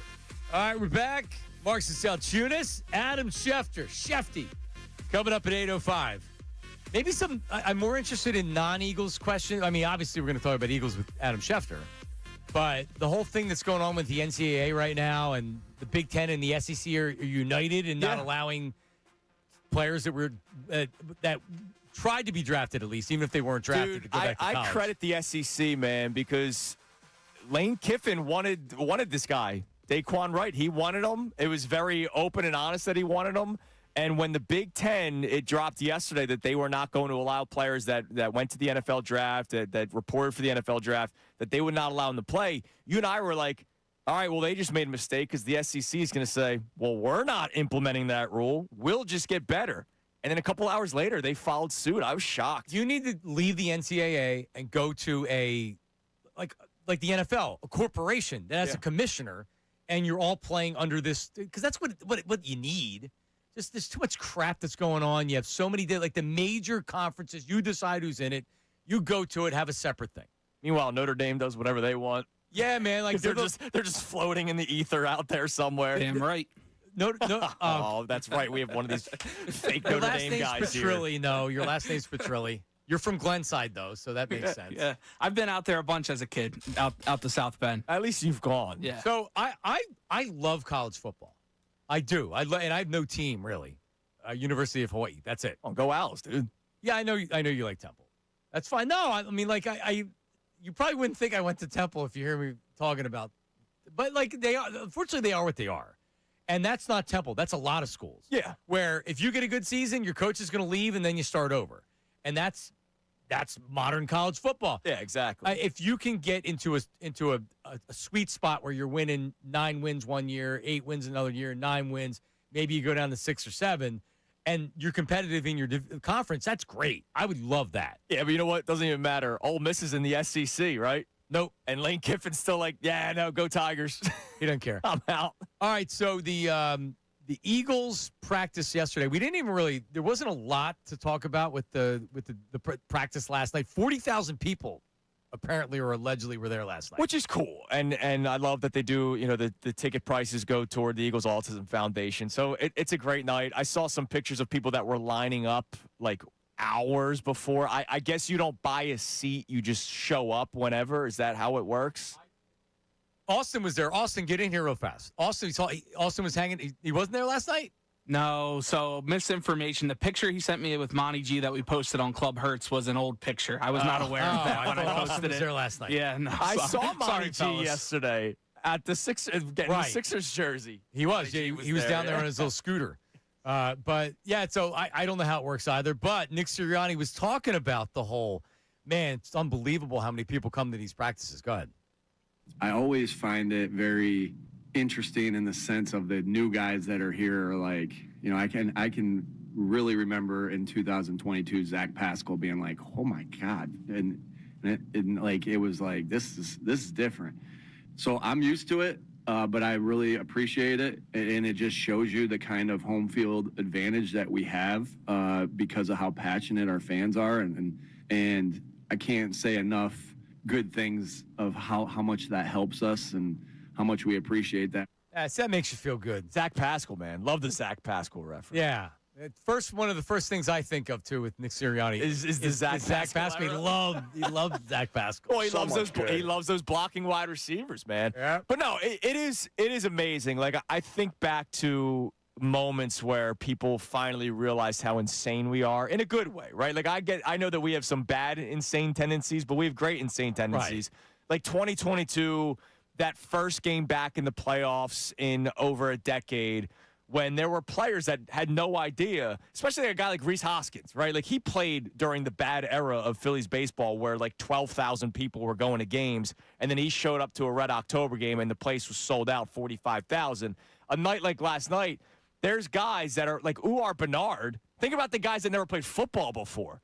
they're probably like, wait a minute, this is for a practice? Yeah, but also like like you had said, if you played on, I don't know, Darius Cooper, Tarleton State, the Cardinals, or like, like depending on what NFL team you came from. Sure. And because it's not just how many people show up, we're loud. Yeah. Like, we're in your face, and it's a much different 40,000 people than if you had 40,000 people in, I don't know, pick whatever NFL city that you get that many people. Right. So, yeah, we're loud. Well, and he mentions Pascal. Pascal was a part of the team when the tush push first started, right? I think he was a part of that team. I remember when they were lining up to practice the tush push at one of the open practices a couple of years ago, and the place went nuts. They didn't even run the play because you don't want to hit the quarterback. Right. They just kind of lined up for it, and the place was going crazy. And so I would imagine that's a culture shock for some of these guys, but a cool one. Some notes: Lane Johnson injured in practice.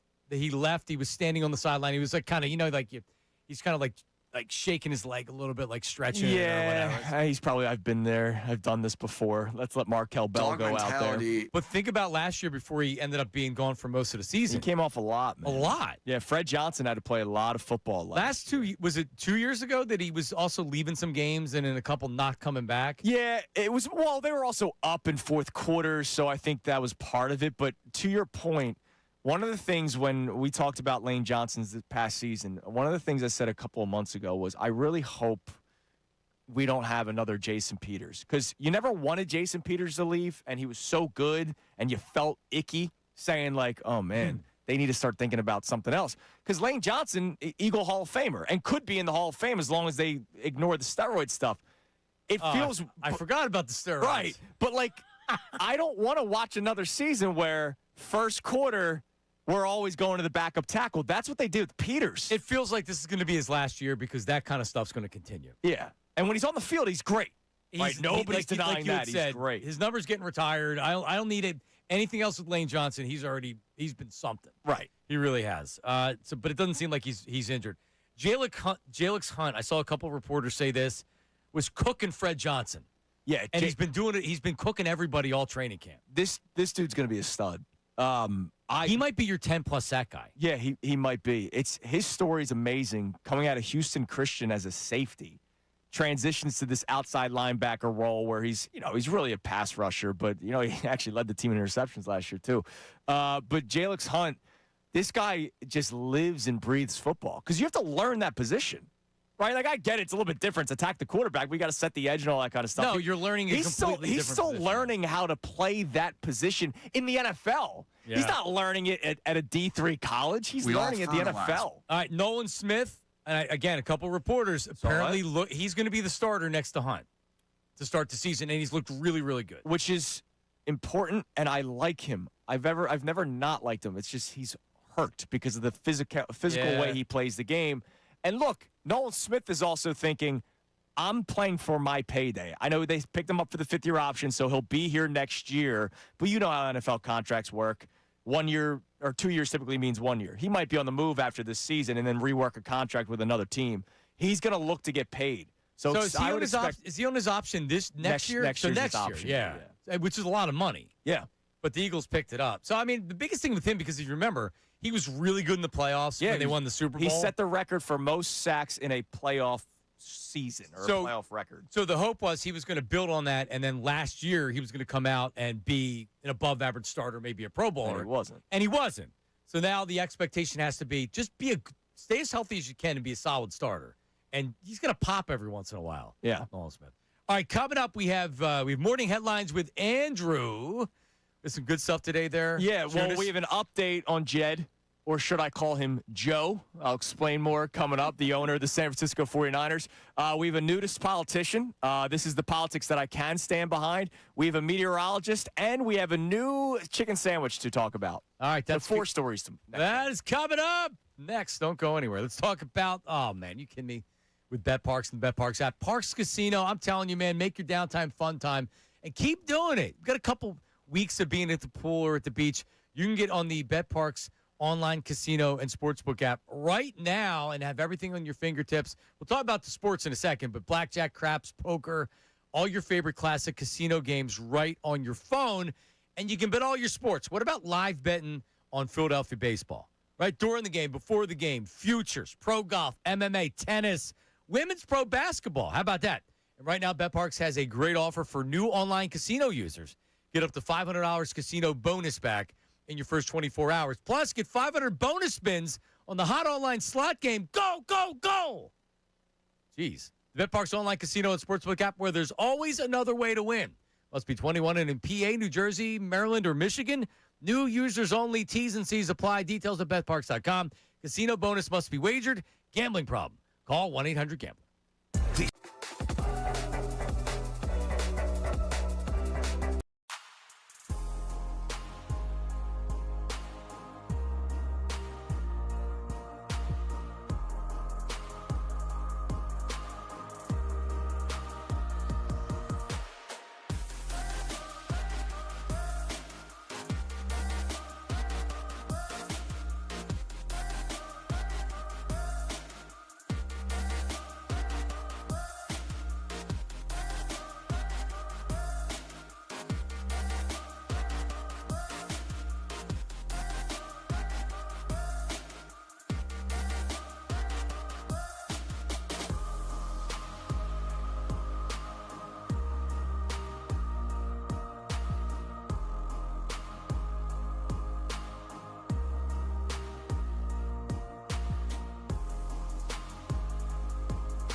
Marks and Salciunas are live on YouTube right now.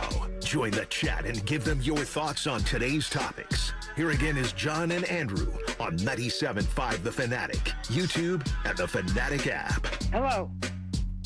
It is us, Fanatic app, World Wide Web, 97.5thefanatic.com. The radio. You know, people still have radios, Andrew? Yes, I do know that. I was thinking of you yesterday. I was listening to music on YouTube.com. I thought you were going to say that you were listening to AM radio. No, but I still go to www.youtube.com and I go, what artist do I want to listen to today? Boom. Net Zero is your internet provider? Yeah. Exactly. All right, well, listen, Shefty's coming up at 8:05, Adam Schefter, but we got to get to morning headlines. What do we got, Mr. Stein? And we do have an open that's coming. We got to talk after the show about some stuff. All right, I'm looking forward to it. Well, one of the things that we will talk to Adam Schefter about is obviously what's going on with the owner of the San Francisco 49ers. So you'll hear Adam Schefter's thoughts and reporting and what could be the future of the owner of the San Francisco 49ers coming up at 8:05. But we have an update on the story. We talked about it yesterday. So if you guys don't know, Jed York, the owner of the San Francisco 49ers, was caught in a prostitution sting because he was trying to get laid for $140. Well, Jed York, there's more details coming out. He got caught red-handed trying to solicit prostitution. Not one time, Johnny. Not 2 times, but 3 times. The reason why it was 3 times, not because he got lucky. Well, I guess you can't say lucky because you're paying for it. It's not because he did the act 2 times prior to the 3rd time. No, it's because he sent a text to whatever this number was Saturday night and never heard back. Yeah, so he tried twice and they didn't respond back. It wasn't explained why they didn't respond back. That was Saturday. Yeah. And then Sunday he did it again. Around 9 o'clock in the morning. So my man either woke up feeling a certain type of way or never went to bed. No, he probably went to bed, but he was trying to get it before bed, and then probably when he woke up, he's like, man, I need it again. Yeah. He's probably surfing around looking for other women, and then came back again to this person that he thought was real. That was a cop. And he changed his name from Jed to Joe. Like, 3 letters, starts with the letter J. Well, at least he didn't use his real name, right? Yeah, no, he went with Joe. It's like Jerry Springer wrote a check when he was the mayor of Cincy. That's pretty bold. So there's your Jed York update. All right, one thing that I love about you and I, we are like anti-politics on the show. We don't talk politics, but maybe we can get not yet, we don't. Maybe we can get behind this politician, Johnny. York, if he has to leave San Francisco or California, he might go to Germany. Really? Because there's a politician in Germany that's trying to solve world problems. There is an undefeated act in terms of making me happy, and I imagine many other people, and that is sex. That always makes me happy. Julian Farrat is a 35-year-old politician. He's part of the Liberal Die Mannheimer Party in Germany. Do you vote for them? Is that what side you are on? I elected not to vote in the last election. Well, he's a nudist. So he's a politician. He's also a nudist.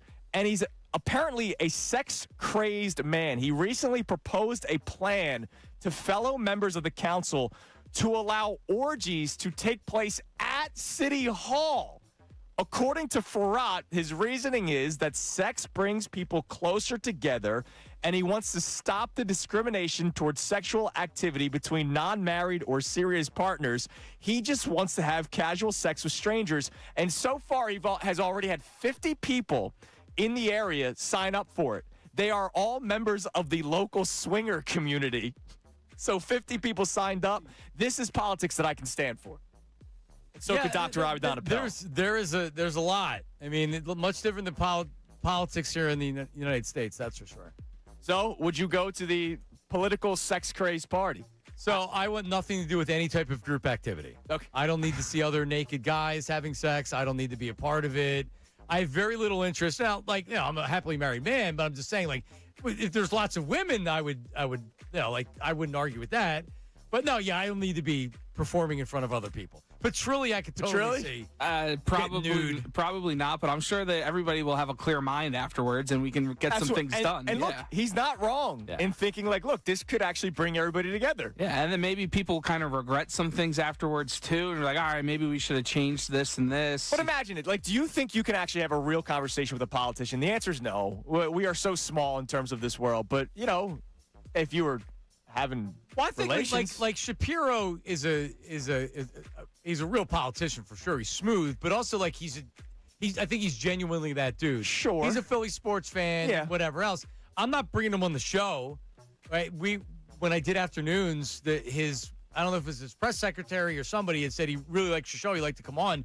And I had to ask, I'm like, should we do this? And it's really not worth it because half of the audience is going to get pissed off. And even if we're not bringing him on politically, they're not going to want to hear from him. It's never been more divided with politics. So I was just no, I'm not, there's no payoff for me. I don't really want to talk to you. No. It's fine. I don't mind you, but no. So no, we can't. It's not.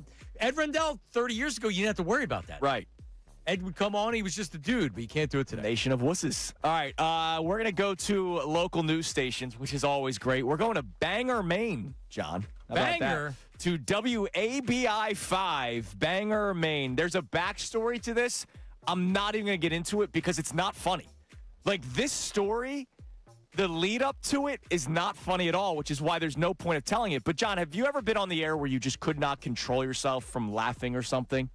Yeah, probably once or twice. All right. You will never hear something worse than this. This is meteorologist Patrick Osborne. Something happened offset while he was doing the weather report. They talked about it. It wasn't funny at all, but he thought it was the funniest thing in the world. As this segment continues, it only gets worse. Take a listen. Resulting in the chance for some heavier precipitation, a few bands of storms in some spots. We got to finish up this weather right now. I'm so sorry. Oh, boy. Plenty of those 70s, some low 80s, and spots on Monday. I'm going to have to step on the screen. I've never had this happen before. That's what the producer. Stop it real fast. The producer has to stop this now. Yeah, no, it goes on for a minute. They never stopped it. Like, it just kept going and going and going. Go ahead, take a listen. This is what rainfall's looking like. This is a man? This is a man. To the 7 days. This is Patrick Osborne. It didn't sound like a Patrick Osborne. 70s and low 80s. This is no Ray Dunne trying to fight through a nosebleed, you know. Different story, a little cooler. All right, I've had enough. I told you wouldn't. Had enough. It got worse as it continued, and you would never have guessed that. Like, it was horrible. So that's Bangor, Maine for that, but also the producer. Like, enough. Yeah, you got to cut it. Like, you got to cut it. And, like, I get it. You get those viral moments that are really funny. Yeah. And I didn't see the video, so I don't know if the video makes it fun to watch. No, he went off camera.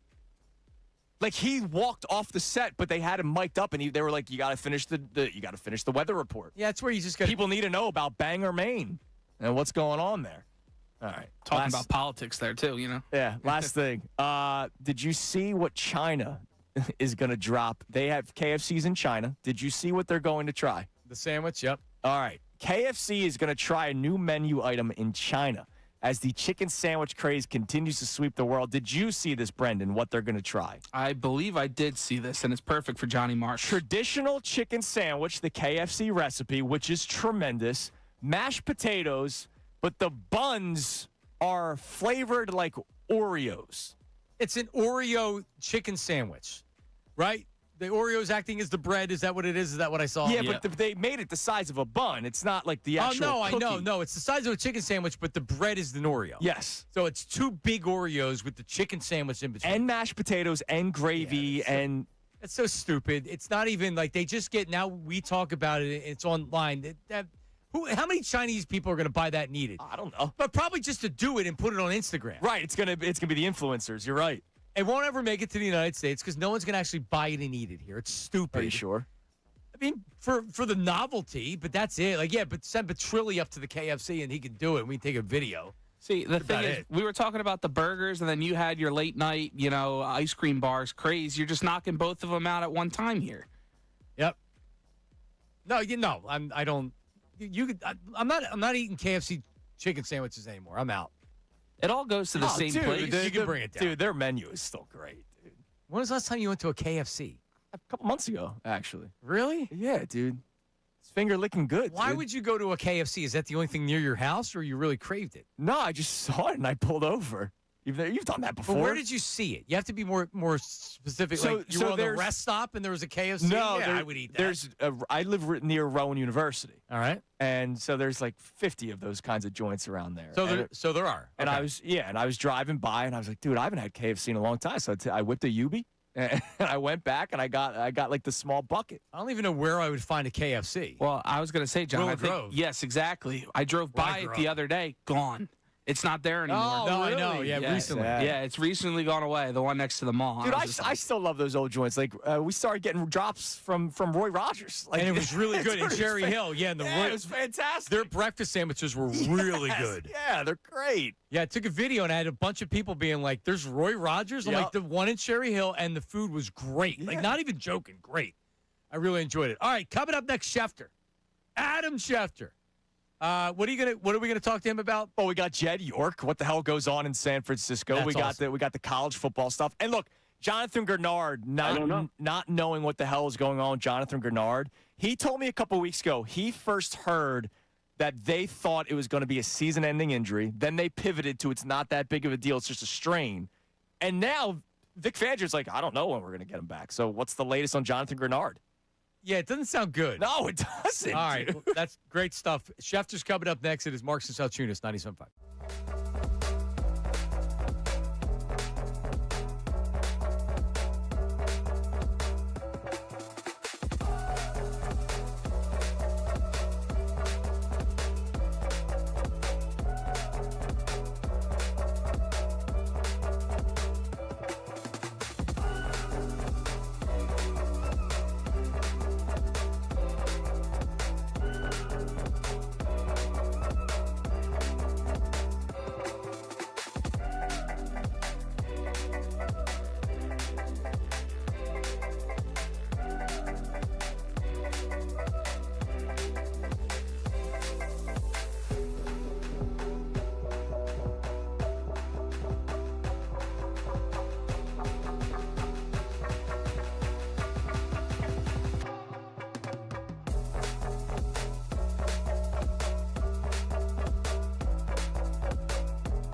place to get your morning Phillies sports fix. Now more Marks and Salciunas on 97.5 The Fanatic and the Fanatic app.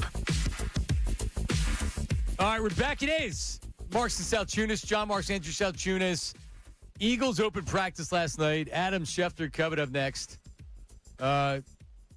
Andrew, more bad than good for Jalen Hurts last night is what I saw one person say, and then I took a picture of it because I saw it on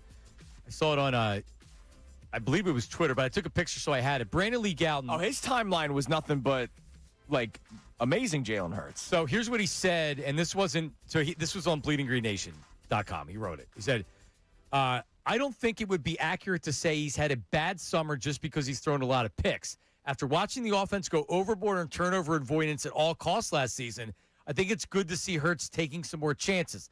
The offense has had good moments, just as there were some tonight, but there's obviously a balance to be struck between being aggressive and being reckless. I don't think Hurts has been the latter, but we'll see if this trend continues over the regular season or not. So, yeah, like right now you can take chances. They're practices. He's not going to do that in the game. I'm telling you, I'm more worried that he becomes gun-shy in games than he's going to be out there gunshying. Dude, it's an interesting opinion to have because we're hearing so much about how they're trying things, and you're right, what happens in week one. And right now, the relationship between he and Sean Mannion is everything's great, right? They're in the honeymoon phase, and Jalen could speak to Sean Mannion differently than he could with Kevin Patullo. There's a mutual respect. But you're right. What happens in week one if there are throws there that Sean Mannion dialed up, and Sean Mannion's supposed to be the next big thing in the NFL, and he's going, yo, dude, like that was you got there. to take that one. Yep. You have to make that throw. They almost have to zap that out of his head, the be careful with the football approach. Like they almost have to brainwash him into saying it's okay to make throws in tight windows. The other thing you worry about is that he does try to do those things early, but he's not confident. It's one thing to say, yes, I'm going to make these throws over the middle. I think it's pretty clear with Jalen. When he's a confident quarterback, he moves around in the pocket. He doesn't look to run. He delivers strong throws. When you look at the run of the Super Bowl, he wasn't leaving the pocket a lot. No. He was stepping into the ball. He was making great deep throws. He was playing confident. He wasn't confident last year as a passer. So early on, I wouldn't try to put too much on him early on. I think you're going to see a lot of running the football. That's where maybe you see design runs out of Jalen, and you kind of ease him in this offense. He will not be throwing a ton over the middle early, I don't think. Now, also, you could have success early, and then the league adjusts.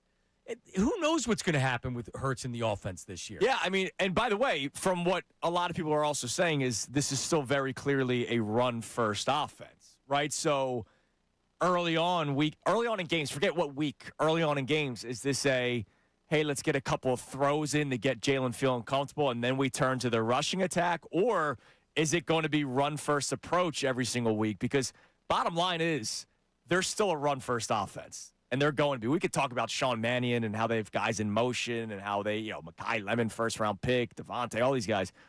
It's still the Saquon show. They also like to run the ball in the McVay offense, too. Yes, they want to run the ball. Yeah, no, they absolutely do. Now, with Stafford and the receivers, of course, you're going to operate differently.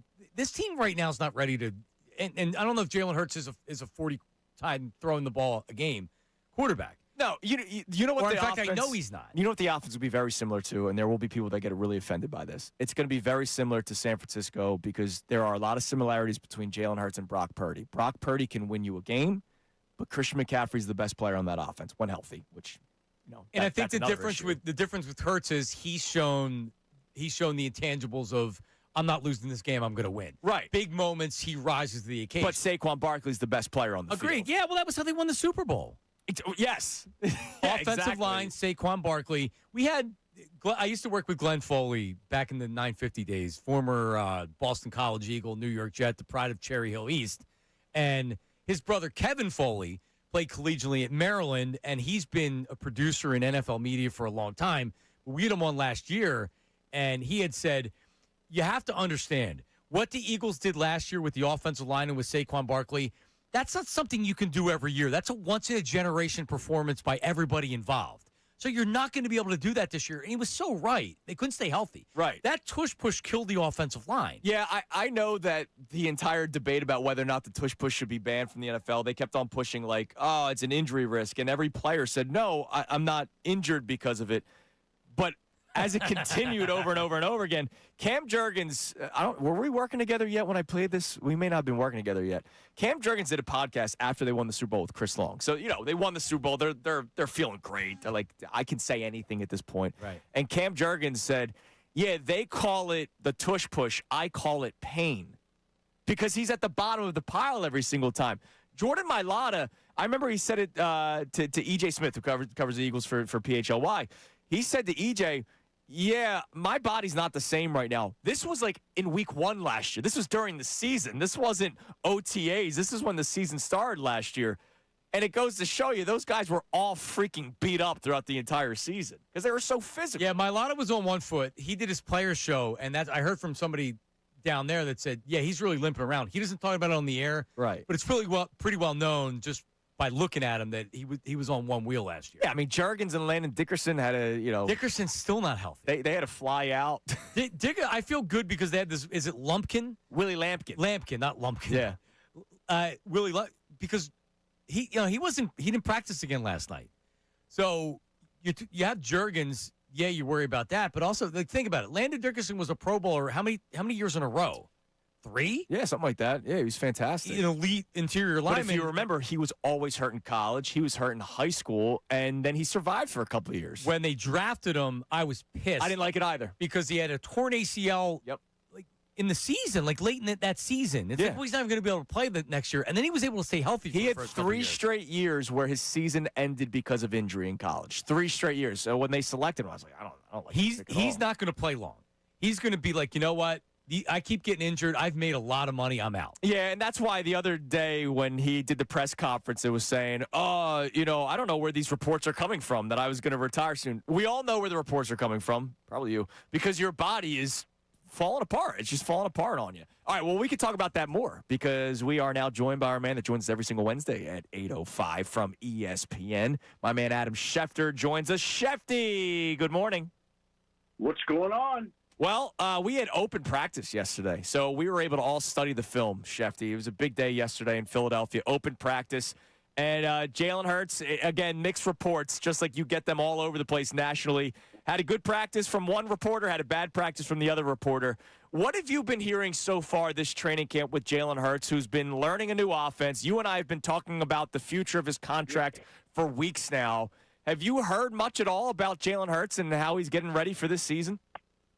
Well, I think it's an adjustment when you're getting ready to a new offense. There's going to be ups, there's going to be downs. That's not a surprise. Honestly, I think that's what for the summer's for. He's getting used to everything that he's going through and everything it takes to learn from and with Sean Mannion. And so really the first test, there's going to be those bumpy moments, but let's see what he does against Washington and at Tennessee and at Chicago, like the first 3 games. Let's see how he jumps out. And I think it'll be a process all year, continuing to get more and more comfortable in the offense. That's what I would sense. Shefty, the perception of the Eagles, and just if you look at the NFC in general, is it the Rams and everybody else? Is it the Rams and the Seahawks and everybody else? Are the Eagles considered on that second tier separate from those teams?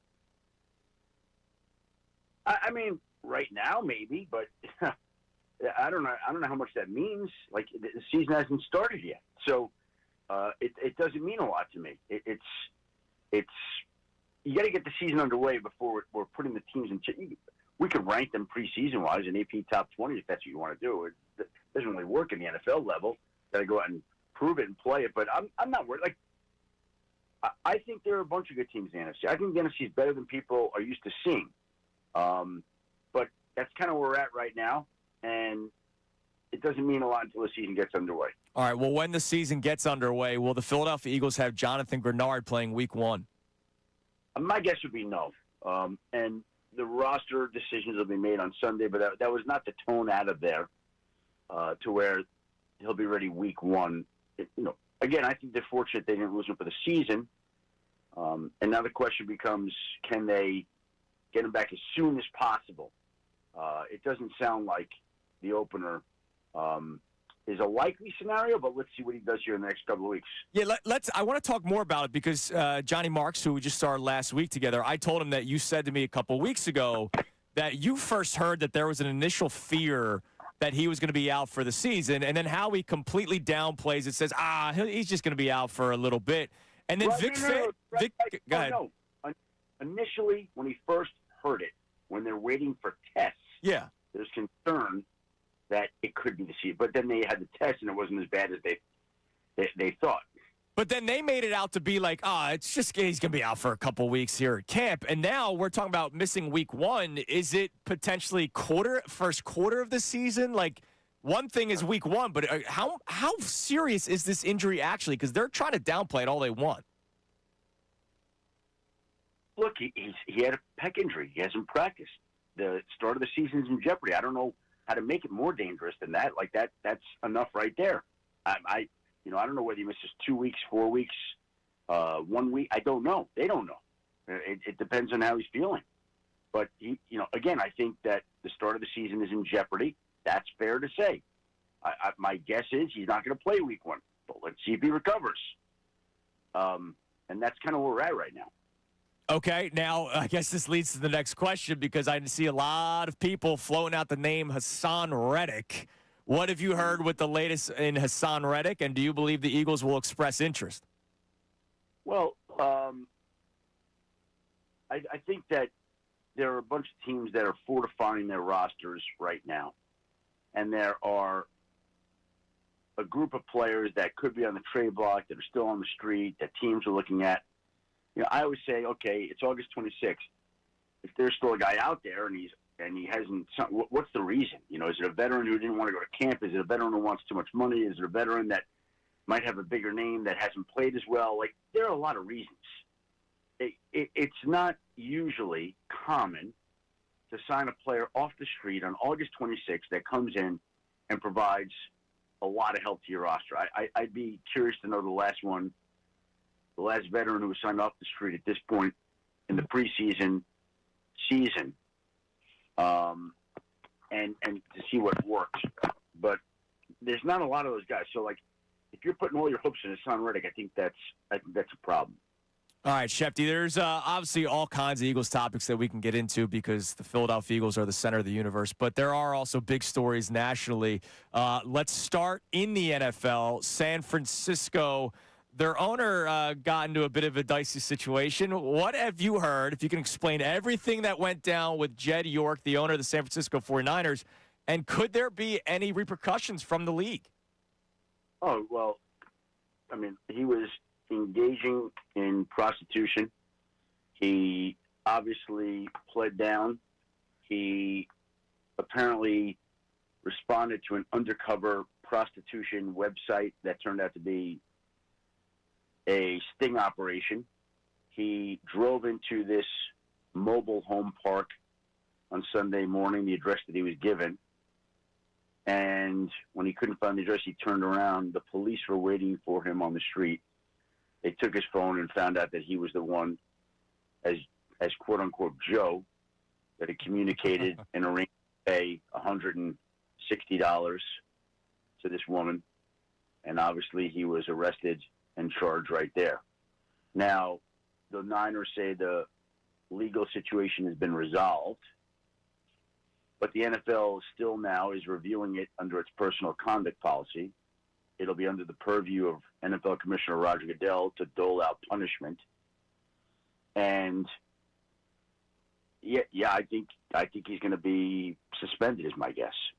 I mean, you can't have somebody embarrass the Shield and think that there'll be no consequences, because I just don't think that's going to be the case. Adam, what was the precedent with Robert Kraft? I don't remember. What was his punishment? He was not punished at all. The charges were dropped, and the NFL never suspended him. And that was in 2019.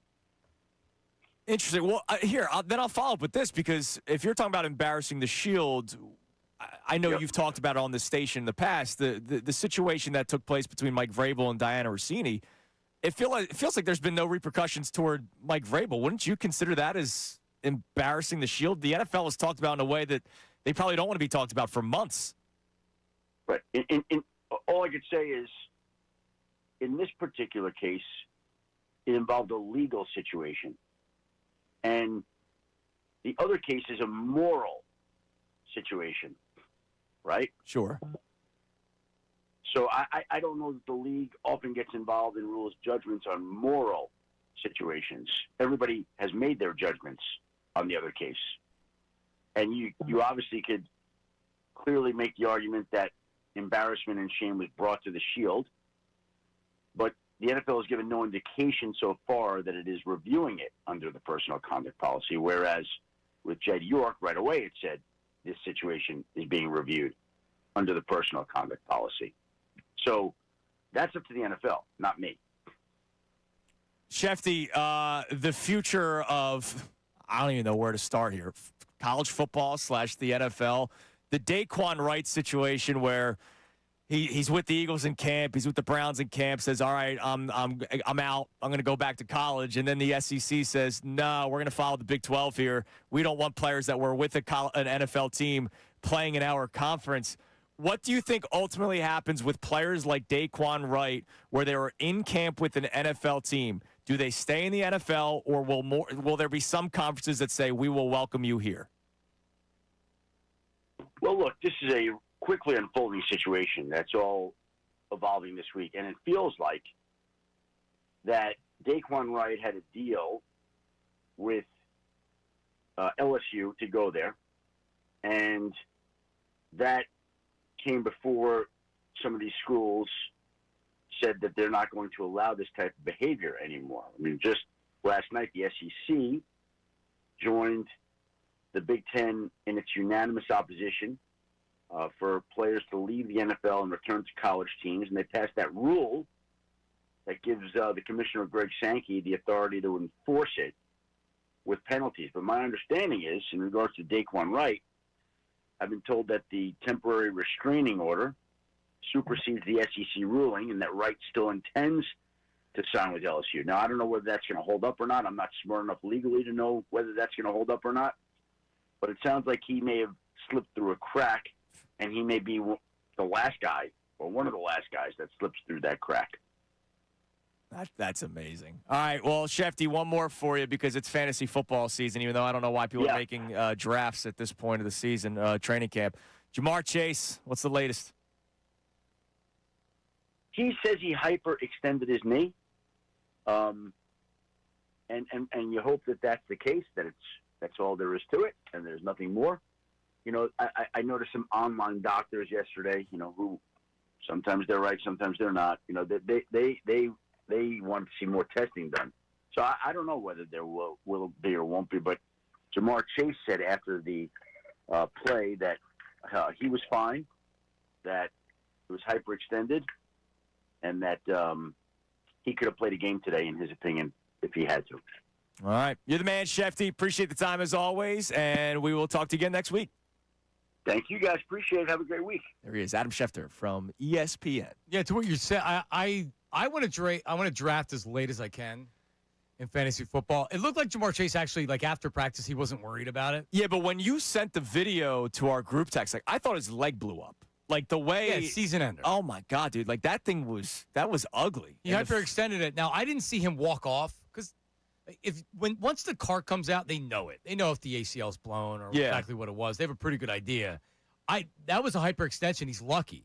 Yeah, but he walked off. But remember, Wentz walked off. Yeah, he did. You're right. That was still threw a touchdown. You think back to it, Carson Wentz throws the touchdown pass. You're right, and then has to take the long walk because they were still playing at the soccer stadium. Right. This wasn't the Rams, whatever the hell their stadium is now. It's this like big mega dome. They was still at that soccer stadium. He had to do a long walk. To walk all the way to across the tunnel. Field. Yeah, you're right. On a torn ACL. It was nuts. No, and remember it was a torn LCL too. It just wasn't an ACL. That's it was right. Both.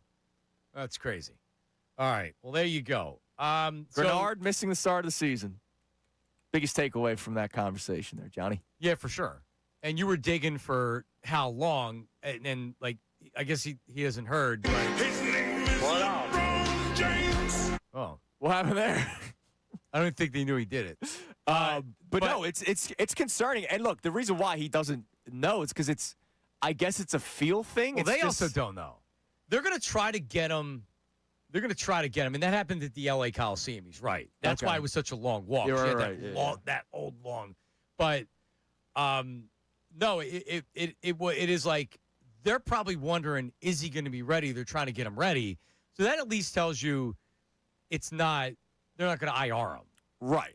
But they could also put him on because he's on the PUP list because this happened when he wasn't Yeah, there's like two different kinds of pup. There's one in training camp where you can get taken off of it whenever. You don't have to do the must be on it for 6 weeks. Like he could come off of this pup list, this training camp pup list on September 10th, right? Like 2 days before the first game. They could just take him off and then he's going to miss a week or two this season. Or it's longer because, again, they downplayed it. Howie Roseman, that press conference was like, nothing. It's just minor. Don't worry about it. Yeah. And then a couple weeks later, Vic Fangio's like, yeah, I don't know when we're going to see him. Yeah, I guess I mean, sometimes things like that slip through the cracks because you're right. Initially, it was like, and then it's like, oh, it's fine. And I'm just like, eh. But clearly, they were saying that because that's what they were hoping. Or at that time, there was no reason. They just traded for this guy and signed him. They don't want to be like, hey, he's going to be out until maybe week 4. Right. People are going to get pissed. Well, and that's the other thing. It's not talked about much because we haven't seen him yet. Like, he's almost forgotten sometimes. Like I didn't even know what number he was. Right. When we did the headbands game. I didn't know who it was. Yeah, I forgot all about him. I didn't know what his number was. All right, so coming up, Clay Harbor's former Eagle Clay Harbor. Now he's involved in the Bears Chicago media. He's going to join us in the 9 o'clock. Who are the teams in the like? I asked Shefty, and I didn't get much of an answer. But who are the teams right there with the Eagles? Who are the teams that we definitely say no? They go into the season as clearly better than the Eagles. What are the competition in the NFC? We'll kind of start talking about that coming up next. Marks and Salciunas, 97.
best sports talk for the best fans is right here. 97.5 The Fanatic and the Fanatic app. This is Marks and Salciunas with John Marks and Andrew Salciunas on 97.5 The Fanatic, The Fanatic's YouTube channel, and the Fanatic app. All right, we're back. Marks and Salciunas. So let me tell you what, we have a lot coming up here. So let's just tell you right now. Sean Brace is going to come in at 9:30 because Jalen Hurts threw 2 more practice interceptions last night. That's 13 this season in training camp. I've sounded the alarm already, but we need a statement from Club Hurts. So Sean and Brenda Petrilli, who's producing today, they will issue a statement. According to Elliott, at last 4 camps combined, Jalen Hurts had 15 interceptions. He's got 13. I think we sound the alarm. I've calmed down since then, but we'll get a Club Hurts statement. That's at 9:30. Clay Harbor on the Bears and the Eagles in the NFC. That's coming up at 9:05. Former Eagle and former Bachelorette contestant. How about that? We'll talk about that. Yeah, but the Twitter poll, as always, Dr. Avedon Appel of Iron Mountain Men's Health. It's strong. Stood up 4 hours, Johnny. Earlier we asked, what's the coolest show? What's the best show in Fanatic history? 97.5 The Fanatic, or even 950 ESPN. What's the best show? What's your favorite show? So there's been plenty of answers, as I've expected, as you expected. Harry Mays and Tony Bruno getting the majority of the answers. People writing it in, so that means it means something. Rob did check in with a Mikey Miss Johnny Marks. Yeah, tandem. We're kind of like a Buddy Ryan fan. You can bring that down, Petrilli. Thank you. We're kind of like a Buddy Ryan fan. I appreciate it, but there's few and far between from people that say, oh, I used to listen to you with Mikey Miss. I still get them, but there's a lot of our listeners that didn't hear me with Mike Miss. Now, Franklin chimes in. Again, the question was, what is the coolest show? And Franklin chimed in with Kincaid and Salciunas. And I can tell you, Franklin, it's your opinion, but you're wrong. Yeah, no. There was nothing cool about us two guys. There's nothing cool about me and Johnny Marks. So when we say cool, like essentially what's the best show? And he's saying Kincaid and Salciunas, which is an answer. Like, that's fine. But cool, I don't look at myself in the mirror and I go, that's one cool-looking dude right there. When you listen to Salciunas, you're like, man. That's a cool guy. Salciunas. I'm a dweeb. All right. I'm Captain Corn. All right, Aaron's been holding. He wants to talk about the 76ers. Oh, my man Aaron. What's up, Aaron? What do you got? Yo, man, don't keep me on this long, brother. But what's going on, fellas? How y'all doing? I got to you. How's the route today? Hey, man, the route is crazy, man. You know, I got a new job, so I'm all over the place. I'm serving different people, and, you know, it's just like that. But I'm glad you're there, Johnny, to keep this boy in check, Andrew. How are you going to talk about sin and everything in the priest and everything in your takes almost was about nasty men and orgies and all that?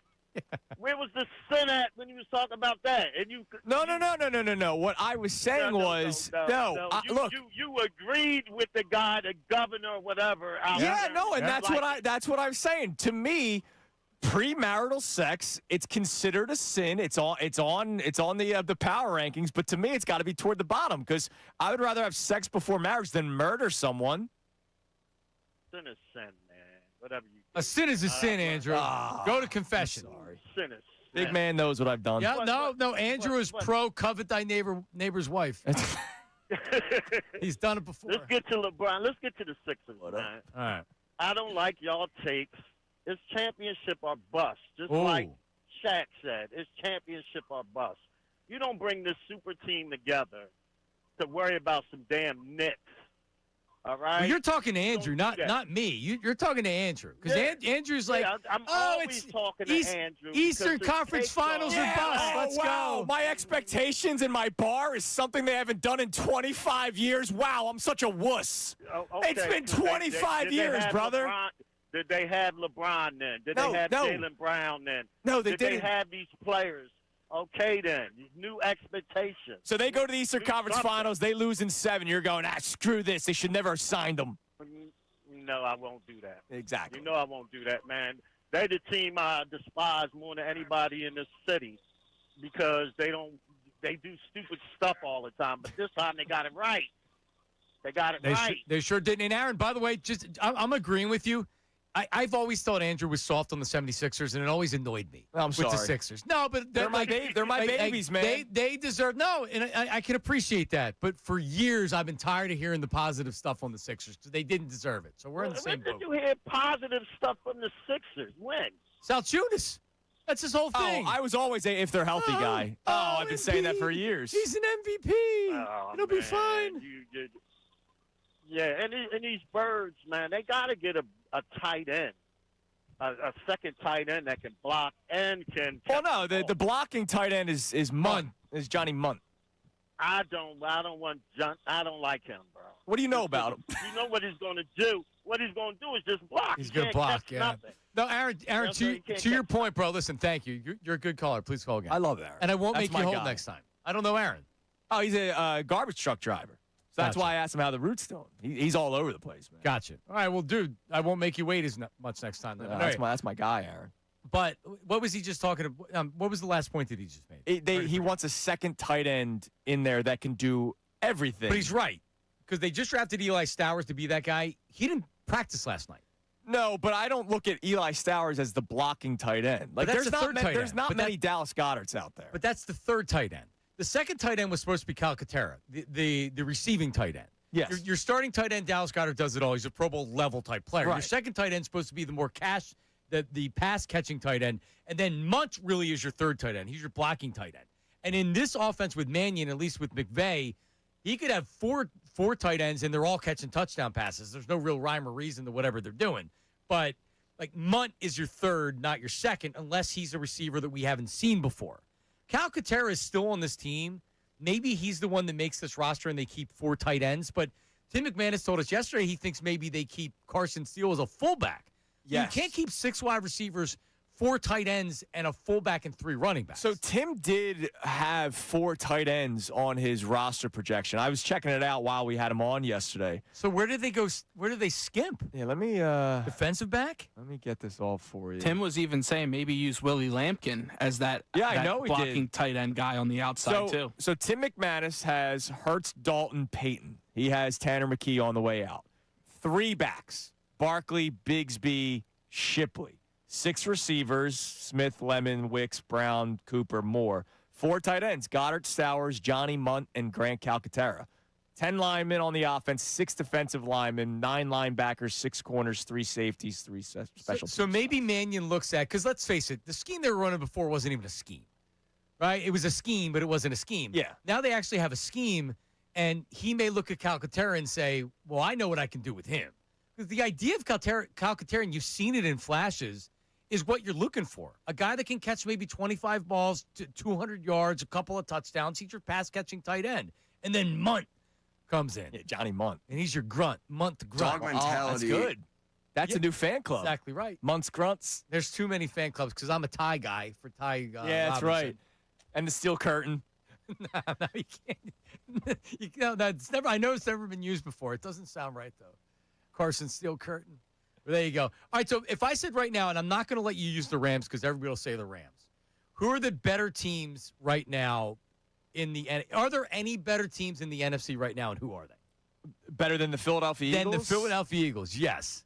Honestly, it's hard for me to pick one. I mean, like, you give Seattle the nod because they just won the Super Bowl and their defense is still going to be really good, but who are they? They lost their running back. I don't know who Sam Darnold is, like, for a second straight year. All right, like, let me see. Back-to-back Super Bowl years are so tough on top of it. Yeah, let me see that again, right? Like, he had a solid season last year, but he also wasn't perfect, so. Well, you look at his numbers, they're a lot better than people actually think they are. No, they are, but, like, think about it. The Eagles, if they played their starters, that was a whole debate, Week 18, they're the 2 seed last year.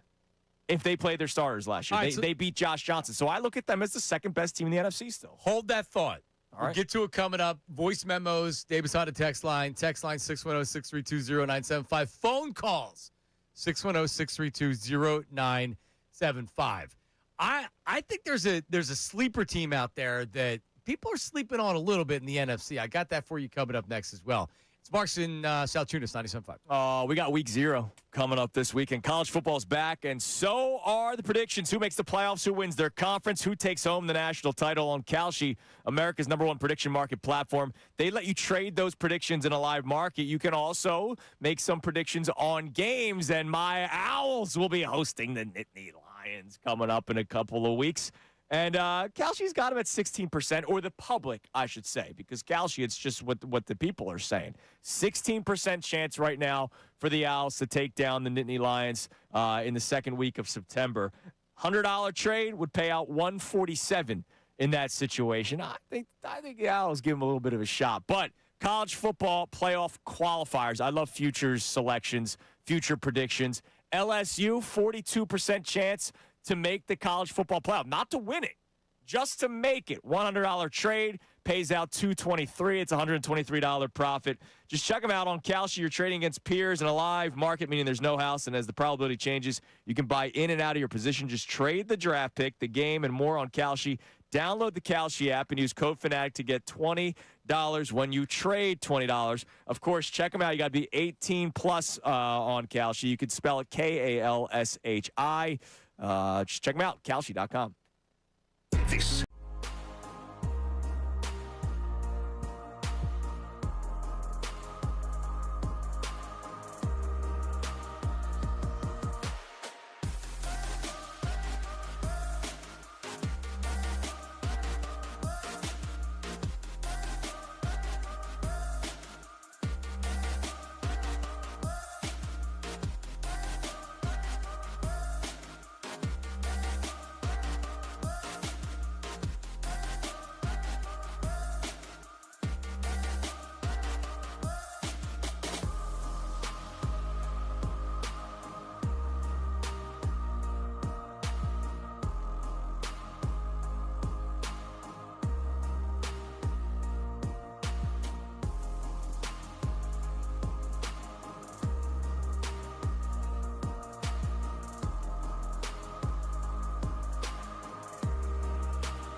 topic.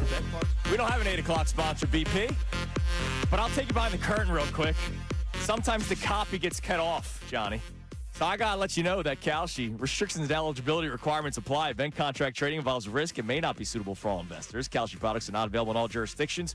Prices, values, and available markets may differ from those mentioned. For more information, see kalshi.com/regulatory. And, of course, headlines earlier today where we talked about prostitution and orgies.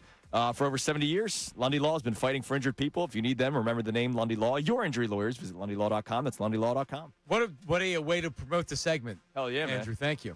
Prostitution and orgies. All right, Clay Harbor in about 20 minutes. 9:05. He has been out and he played for the Bears, and then he's been doing media out there pretty much since then, since his NFL career was over. Former draft pick of the Eagles, fourth-round draft pick back in 2010. Is that correct? Yeah. I can't believe it's been that long. That long? Yep. 9-year NFL career. Famously, he went on The Bachelorette. I don't know if you know this. So he's on The Bachelorette. He's a good-looking dude, like great body. You go, you check him out. Like, that's who I want to be, right? That's if I could choose anybody in the world to be, it'd be somebody like Clay Harbor. Handsome, athletic, tall, dark, handsome. His playing weight, 6'3", 240. Yeah. Like, cut.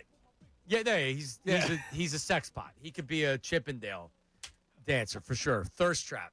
So he goes on The Bachelorette. I agree. He's a contestant. He goes on The Bachelorette. He had to leave the show because he got injured during the show. They were playing. He's the former NFL player, so they're playing a contestant. They're playing a pickup football game among the contestants. He made a tackle and hurt his wrist. Not only did he have to leave the show because of the injury, he had to have surgery because of it. He had to have surgery. So this wasn't like I tweaked it. Like, no, he literally had to leave the show because he had an injury that needed to be surgically repaired. So Clay Harbor coming up at 9:05. We'll ask him about that. Do you think that's his worst football injury ever? You know what? Bank that question for him. It's like, don't know. He used to get injured though. Like wasn't that kind of his thing that he was. He had his last year in Philly. He had a pretty good year. He had 2 touchdowns and a couple hundred yards. Yeah, 9 games his rookie year, 16, 14. He played 14 games, and then he went to Jacksonville. He played the majority of seasons, actually. Yeah. All right. Well, Clay Harbor's coming up. Talk about the Bears, because the Bears are the team I was talking about that I don't think are given enough respect. And typically, I would look at a team like the Bears and be like, oh, screw the Bears. They won a lot of close games last year. They were fortunate to win games that could have went either way. The Bears are a prime candidate for a team that comes back down to earth a little bit. In the NFL, I think it's like 60-40, where 40% of the teams that make the playoffs the previous year don't make it the next year. Sure. So it's very much like the NHL. The Flyers don't make the playoffs this year. Nobody should be surprised, at least, because they snuck it at the end of the year. But anyway, I think what stops that is Ben Johnson. Ben Johnson is it. He's legit. He's a nut. His players play for him. Sure. Offensively, he's one of these coaches that they have a scheme. They know how to call plays. They know what they're doing. The guys follow him. He's a real hard ass. Sean McVay is beloved by his players. His players love him. Yeah. He's also an offensive genius, and he can call plays and everything else. Here's the other thing. I remember when the Commanders had their run a couple years ago when the Eagles took them out in the NFC title game. I did not think they'd bounce back the next year. Like, I thought that was their one shot at it. And one of my main reasons was they were an old roster. Like, they were old everywhere. And it was a bunch of one-year deals, and so they brought guys back for a second time. Much like when the Eagles won in 2017-18, it was a bunch of one-year deals. They won. They gave a bunch of thank-you contracts to people, and then they couldn't perform the same way. The Bears have been building towards something. That offensive line last year, I thought it wasn't going to go well, because they had 5 new offensive linemen. And they were like a couple draft picks and free agents. It wasn't like, hey, we have 4 fifths of the line, we acquired one more guy. They rebuilt the entire O-line, and communication, that's tough to start a season. You got a quarterback that kind of makes plays when things break apart. Holy crap, yeah. But they were all on the same page, and that was year 1 of that offensive line together. And you saw how good in the ground game they were last year. I mean, hell, Black Friday. Yeah, they ran the ball right down the Eagles. They kicked the Eagles' ass. Yeah, so I expect more of the same from the Bears offensively this year, and their defense is pretty solid too. Yeah, I think the best point you bring up is the offensive line. Yeah. Teams that know how to win and build teams, they have to have the great offensive line. You think of Andy Reid. You think about how the Eagles took the Andy Reid idea. they're always going to put resources towards having good offensive line and good defensive lines. So they have that. They want to run the football. They have multiple backs that can run the football. And you said the quarterback. I talked about Ben Johnson. I was not a fan of Caleb Williams coming out of college. I knew he had the talent, but the Jalen Hurts intangibles that seemed like he had the other stuff. He wasn't loved by his teammates at USC. Came up small in big games. That was a big talking point. He's kind of flaky. Man, at the end of last year, second half of last year, this kid can play. He can make every throw, and he does it in big spots, man. Yeah, he's really good. The one thing that could hurt Chicago, let's put it on the record now on August 26th. One big thing that they had last year, you mentioned all the close games that they won. They were intercepting quarterbacks left and right, forcing turnovers constantly. You're not going to do that every year. You're right. Like they jumped. Who was the guy with the Cowboys? Was it Deron Bland that had like 8 interceptions because he just kept on jumping routes? But otherwise he sucked. And then he stopped jumping routes. Like they found ways to go against that. And then he was just a bad coverage corner. Right. Chicago could run into that issue this year. A little bit. Over-under on wins is 9.5. And the under is actually the favorite. I'm on the BetParks app right now. -121. So you would have to – that's the favorite is the under. It's a tough division, man. Tough division. Lions, Packers, Vikings. If they were in the NFC East, like everybody's trying to talk up the Giants and the Commanders. I think it's pretty clear it's the Eagles and the Cowboys. Correct. And there's everybody else. In the North, Packers are certainly a playoff caliber team. The Bears are a playoff caliber team. The Lions might be one of the best teams in the NFC. And then, by the way, the Vikings now have Kyler Murray and a team that have won a lot of games in seasons before that. So I still take the over. I still think they win 10 games. So I would go over. And they're not a bad bet for a Super Bowl bet. No, they're not. Sprinkle because they have pretty good odds. I'm going to pull it up right now. But they're, if you don't like to go chalk, if you're not going to bet the Eagles and you're looking at some other teams, I think the Bears are a good team to maybe sprinkle a little dollars in there. Because right now you're getting it at, let me see with the Bears. Oh, you're for plus 2,500 to win the Super Bowl. Now you could also do an MC, but Rams plus 500, and then there's a drop off. Yeah, the Rams are well the odds-on favorite. Bills plus 1,000, Ravens plus 1,100, Seahawks plus 1,100, Chiefs plus 1,500. Still no Eagles. Lions 1,700, Chargers 1,700, Eagles 1,700. Yeah, the Chiefs. A lot of that's just respect, and let's get the Swifties that don't know anything about sports to start putting some money down. No, you're right. It's acting to what you think the public is going to bet because it's Mahomes. The Chiefs ain't winning a Super Bowl this year. That run's done. Yeah.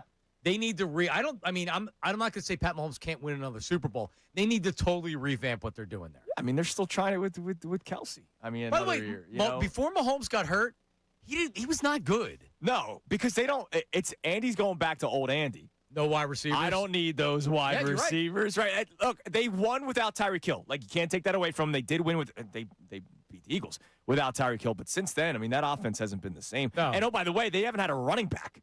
Like, Pacheco got hurt. Kareem Hunt's 100 years old. Carson Steele is now the leader of the Steel Curtain with the Philadelphia Eagles. Like, they haven't had it back until they got the guy from Seattle. And so we'll see how he is this And that's year. free agent dollars they had to spend on him. Right? So, and they're like, the Chiefs aren't a team like the Eagles that'll spend to keep everybody. All right? They let guys leave. So I don't buy the Chiefs. But here's the teams I buy with the Eagles. Rams, obviously.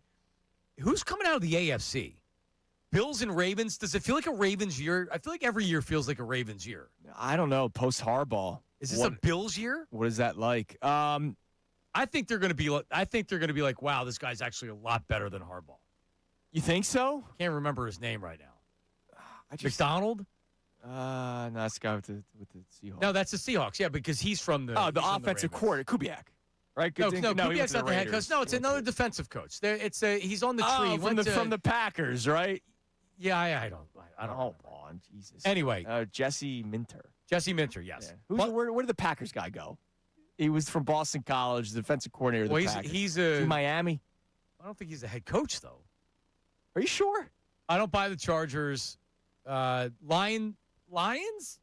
Jeff Hafley is the Dolphins head coach. That was the guy, the defensive coordinator from the Packers, originally that got Boston the job College. down there. Yeah. Here are the teams that I put on the same level as the Eagles here. Lions and the Eagles I could both see making a Super Bowl, winning a Super Bowl. Oh, you want to talk about hot seat season? Dan Campbell, man. No. In Detroit? I could see it, Dude, they've been right there all these years. And then last year was bad. Now, a lot of it was injury again. In Philadelphia, yes. In Detroit, remember, they hadn't won a playoff game since the 50s. He turned that franchise around. Yeah, he's not going to. Yeah. All right, coming up, we have Clay Harbor to talk about the Bachelorette, that injury. Oh, yeah. And also what he thinks about are you going over or under on Bears? 9.5. I'll go over. You like over? BP? Yeah, I like over. I'm hoping one of those wins isn't against the Eagles in September. I think that'll be a fun trip, though. Austin? Yeah, I'll go over. Everybody can't agree. So that means it's under. All right, I'm going under on the Bears. I'm not going to be a good season for Chicago. We'll talk about it with Clay Harbor. Coming up after this, it's Marcus Salciunas, 97.5.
Correct. Like a bitch. Okay. He's out there arguing with Connor. We weren't even arguing. We were just yelling Phillies bullpen things at each other. Yeah. Oh, by the way, you asked me earlier, guys that I have confidence in out of the bullpen. It's really sad that I wrote down, other than Duran, I wrote down Big John, Jonathan Bolin, number 1. Number 2, it was a toss-up between Tim Meza and Alex McFarland. And the only reason why I give Meza the nod is because he's been here. He's a veteran. McFarland's been here for five outings. That's bad, dude. Yeah, No love for McFarland my was hefty? good. No, your hefty sucks, Who? dude. My man stopped juicing, and all of a sudden he stinks. Oh, Alvarado? Yeah. Oh, he's the biggest Jose Alvarado fan in the world. Well, I mean, in previous years, fine, but you can't put him in there in a leveraged situation at all. If you're behind a couple runs, I wouldn't put him in. He was dead to me the second he got suspended last year. He's going to be behind. I don't care that he got suspended, but if he sucks after the suspension, then I care. Well, yeah. He's dead to me. Yeah. I had to watch Matt Strom pitch against Teoscar Hernandez last year because of Jose Alvarado. And what happened? There's a drive to deep right center field. This ball's out of here. I just wanted Dodgers to take lose the lead. weight, man. Yeah. Yeah, sure he did. What's the normal? Like, oh, I got it at GNC. I didn't know it was tainted. Okay. Sure you didn't. Anyway, Clay Harbor's coming up here at 9:05. Former Bird. Now he's been out in Chicago for a long time now. I've been seeing him. Does Clay does he podcast with Marshall? I don't, because Marshall Harris is out there in Chicago. He's the anchor on a station, a lot like Devin. No longer. Well, no, that's radio. Marshall. Oh, okay. No, Radio, he's still doing it on TV. Yeah, the Odyssey made some changes out there at the Score, and Marshall was a victim of it. But I think he's a sports director. At one of the TV stations out there. Yeah, I mean, Clay Harbor's all over the place. His bio on Twitter, so you know it's fact, is Chicago Sports Network. But I see him joining radio shows. He does TV stuff. I think he did some of their preseason action. So he's all over the place. Is he on Clay Zoom Harbor. too, Petrilli? Oh, he's going to be zooming in. Yeah, I got to, All because he's so handsome, I got to check it out. All right. So he's coming up with some perspective on, as a former Eagle, what he sees with this team. And, I mean, honestly, we were joking around earlier about the alarms because of the amount of interceptions that Jalen Hurts is going to throw. Don't we have to, like, when you're accounting for the entire season, aren't we almost accounting for it may not look pretty early based on how this offense has looked before? A.J. Brown's gone. You have a rookie wide receiver. You have a new wide receiver in Wicks. You have a new offense that Jalen may not be comfortable in. Yeah. They have a really good defense. Yeah, they're 2-0 already because of their defense. The Commanders and the Titans in Nashville. The Eagles will be 2-0 come 4 o'clock September 20th. And I'm not going to say that because they scored 40 points. It's because the defense probably kept them to 17. That Commanders line's a little light. Yeah, I'm not worried about the Commanders. I'm just saying that the last time I looked, it was 4.5. So 4.5, and they're home.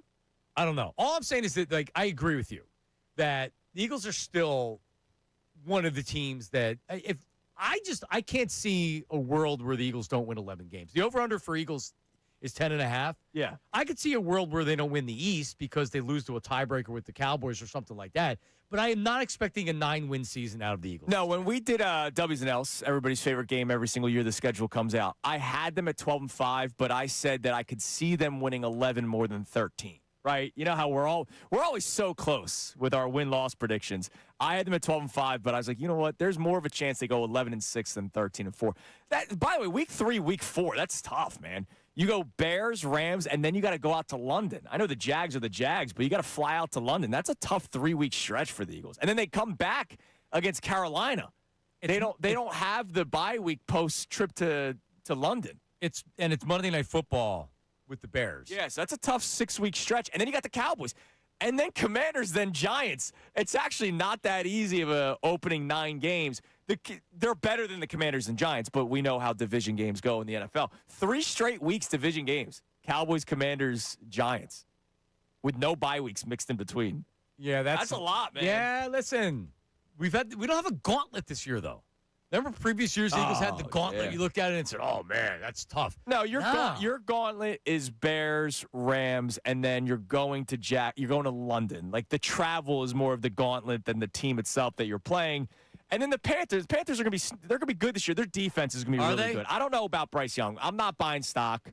I know he played much better when he came back overtaking Andy Dalton last year, but that defense is going to be really good. I wouldn't necessarily resign him. They may, but yeah, if he can manage the game and not make mistakes, he's lacking something. He's lacking an arm. He's lacking speed. He's lacking a lot. But you're right. He did. He turned the season around. He got benched for Andy Dalton. He did. If you remember. And then he turned things around. And look, by the way, they got my guy Jalen Phillips there too. That defense got even better. Oh man, who doesn't want an above-average defensive end for $30 million a year? I was so upset when he didn't re-sign here. But when I saw the money, I was like, oh yeah, I wasn't gonna do that. Honestly, at the right number, it would have been okay. He was good. He's a good pass rusher. It was a good trade by Howie because they needed it. Yes. So it was a good trade. Yeah, because Darius Smith said, nah, I don't want to play anymore. This year it seems like Jalix Hunt and Nolan Smith are, even without Grunard, they're ready to start and they're primed to have a great year until Nolan Smith gets hurt or until it's the regular season and they decide you're not doing it. Jalix Hunt is going to be a killer this year. And it starts with the two guys in the middle. It starts with Jalen Carter and Jordan Davis. I don't want to say you could put anyone on the edge because we've seen that. It hasn't worked, but those guys are going to play well because of the two guys that are in the interior. And Ojima. Can't forget him. No, another practice note I was reading was that he just is in the backfield all the time.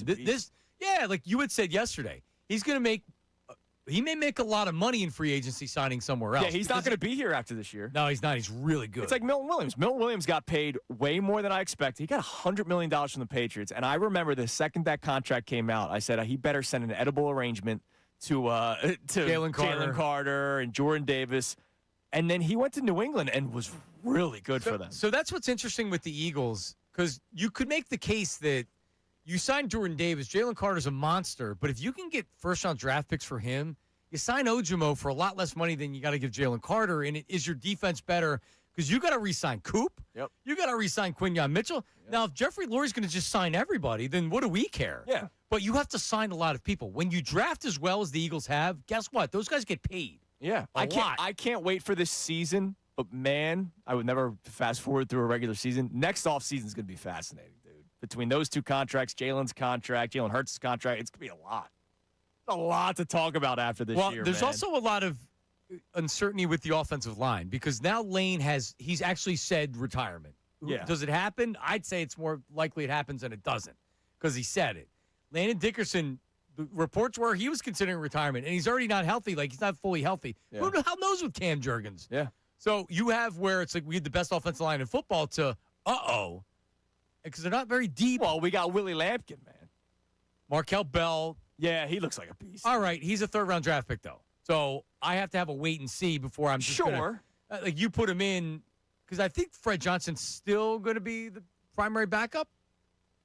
He could get cut.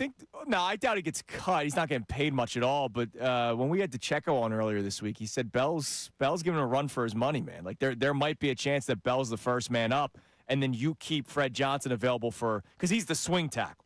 Fred Johnson can play left or right. I think Markel Bell is just a right tackle. Right. Yeah. All right, well, joining us right now, a former Eagle. I still can't believe it. It was 2010 when Clay Harbor was drafted by the Eagles in the fourth round. Now Clay's doing big things in the media in Chicago with the Chicago Sports Network and everything else that he was doing. 9-year NFL career. Clay Harbor joins us right now. Marks and Salciunas. Clay, John, and Andrew, how are you doing, man? I'm doing great, man. Appreciate you guys having me on.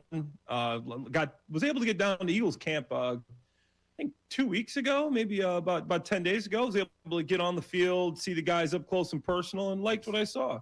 So what'd you see? What'd you think? Well, I know a lot of people have been talking about, I'm sure you guys have been talking about the big offensive tackle, Markel Bell. I loved him. I went down to the Senior Bowl. I loved him. I go to the Senior Bowl every year. Another one of my Senior Bowl crushes, I saw Willie Lampkin. So seeing those two guys standing next to each other, I mean, that was like Ivan Drago and Rocky Balboa right there. I mean, that was quite the height difference. But Lampkin, unbelievable leverage. Obviously, former state championship wrestler. I know he's become a folk hero already just from following a bunch of Eagles Twitter. And Markel Bell, I mean, I got hit up by the Eagles video department to take. I posted a video of him doing a kick slide. And the next day, they post a picture of a video of Jalen Hurts throwing interception, and this video took off of a kick slide from Markel Bell. And I go into the gym, I go into work, and I come back. I have like 10 missed calls from the Eagles saying, you got to delete this video. You got to delete this video. I look at the video. It's just a kick slide from Markel Bell. I'm not giving away any state secrets here. So, of course, I went and I deleted the video. But I liked what I saw from both of those guys. I think receiving room was fascinating. Devontae, I know he's back, and so was Mekhi Lemon. But they weren't practicing. So I got to see a lot of Darius Cooper. He's a guy that looks like an NFL receiver to me. I think Hollywood Brown made some plays. Eli Stowers. Yes. Eli Stowers was not the best tight end. I think he was a little disappointing. Wasn't as explosive as maybe his numbers, and I thought I was really in love with the pick. I thought the Eagles got a big athletic tight end that could run. This guy wasn't blocking well, couldn't run well. So Clay, let me ask you specifically about Stowers here, because you're right. It's like the reporters are there every year, and you know how many people cover the Eagles. We're talking about it. We're watching the games. We're looking at practice and things like that. And sometimes with younger players, it takes more time than maybe with like Deshaun Jackson came right in the league and was amazing right away. Then you have other players that need a year or two to develop. Is that what you saw from Stowers? Like, when you look at a young player, how can you say maybe that's not it, or hey, he just needs another year? What does Stowers look like? I've seen too many guys that they've walked in the first day of practice, and I'm saying, that guy's not anything special. I'm going to embarrass myself right here. I remember when we drafted Zach Ertz, and Zach Ertz came in the first few days of practice, and I go, I'm in the room with this guy. I'm lining up next to him. I go, I'm not that impressed. Like, he's not that fast. He's not that explosive. But the guy ended up just being a football player, could catch everything, was smart. So I will never just say, this guy doesn't have a chance. That was one of the more embarrassing ones in Philly was Zach Ertz. I'm like, he'll be okay. Like, he might end up making a few rosters, but he's not that great. But Stowers, to me, doesn't look that explosive. He doesn't look like he's much of a blocker. In and out of his breaks, just his physical makeup. And you can change that to a point. But right now, what I'm seeing, is a guy that I don't think is really going to help you that much as a rookie. Elijah Moore, I think he's a guy, just a little bit off topic from a tight end, but just talking about pass catchers. I thought he was a guy that looked pretty good, and I wasn't as familiar with him. I remember he was a higher draft pick, and I thought that he's made some plays, and I'm not sure he's getting talked about a lot over there. Hollywood Brown, another guy that made some plays at practice I was at, looks like he's maybe a little bit better than he gets credit for. So I think it's really intriguing pass catching room for the Eagles. All right, well, let's talk about the guys throwing the football to him. Former Eagle Clay Harbor joining us here on Marks and Salciunas. You were at the practice. You mentioned the video that took the world by storm, the interception thrown over the middle of the field. I would like your overall thoughts on who Jalen Hurts is, and then, of course, what your eyes told you when you were at practice the other day with the new offense. Okay, I'm a Jalen Hurts guy. I'm not. There's a lot of haters out there. Any guy that can take his team and win a Super Bowl and take them back and maybe should have won the Super Bowl MVP, like my hat's off to you. First off, you have some cojones to be able to play that big in those big time games, and to me, that means a lot. I want my quarterback to be that guy. Secondly, Jalen Hurts as a person is exactly who you want your quarterback to be. This guy is 1,000% football. He's not a guy that's going out at all. He's not worried about this, that. He is a football player. And to be the quarterback of the Philadelphia Eagles, that is who you want and need to lead your team. Jalen Hurts. This guy's just all football all the time. Love that. Okay. He does have some limitations as a passer. Looking at him as a passer, and you go and you watch some of these other guys, maybe he's got some limitations throwing the ball over the middle of the field. I think Sean Mannion is a good hire. You bring in more of the motions. You saw the motions, the shifts. It's more of a modern offense.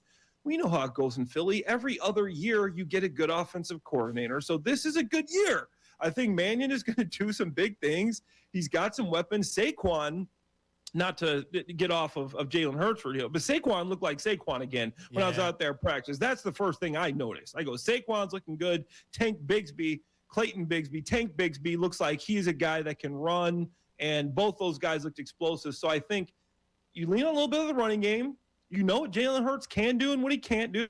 He's a quarterback that you can run a little bit. You can still do the tush push. He can complete passes. He wins football games. He's not going to throw for 4,500 yards maybe, but he's going to do enough to win football games, and that is who he is. He's a winner. Yep. No, he is. And we have Clay Harbor, former Eagle, joining us right now, who follows the Bears very closely, Chicago Sports Network. You can check out his social media and see everything that he does. But so we were talking about the Bears. So now we look at Clay, we look at the Eagles, and it's like, all right, we know the Eagles are a legit Super Bowl contender. The Rams are the favorite. And then you kind of have, all right, well, where does everything else fall after the Rams?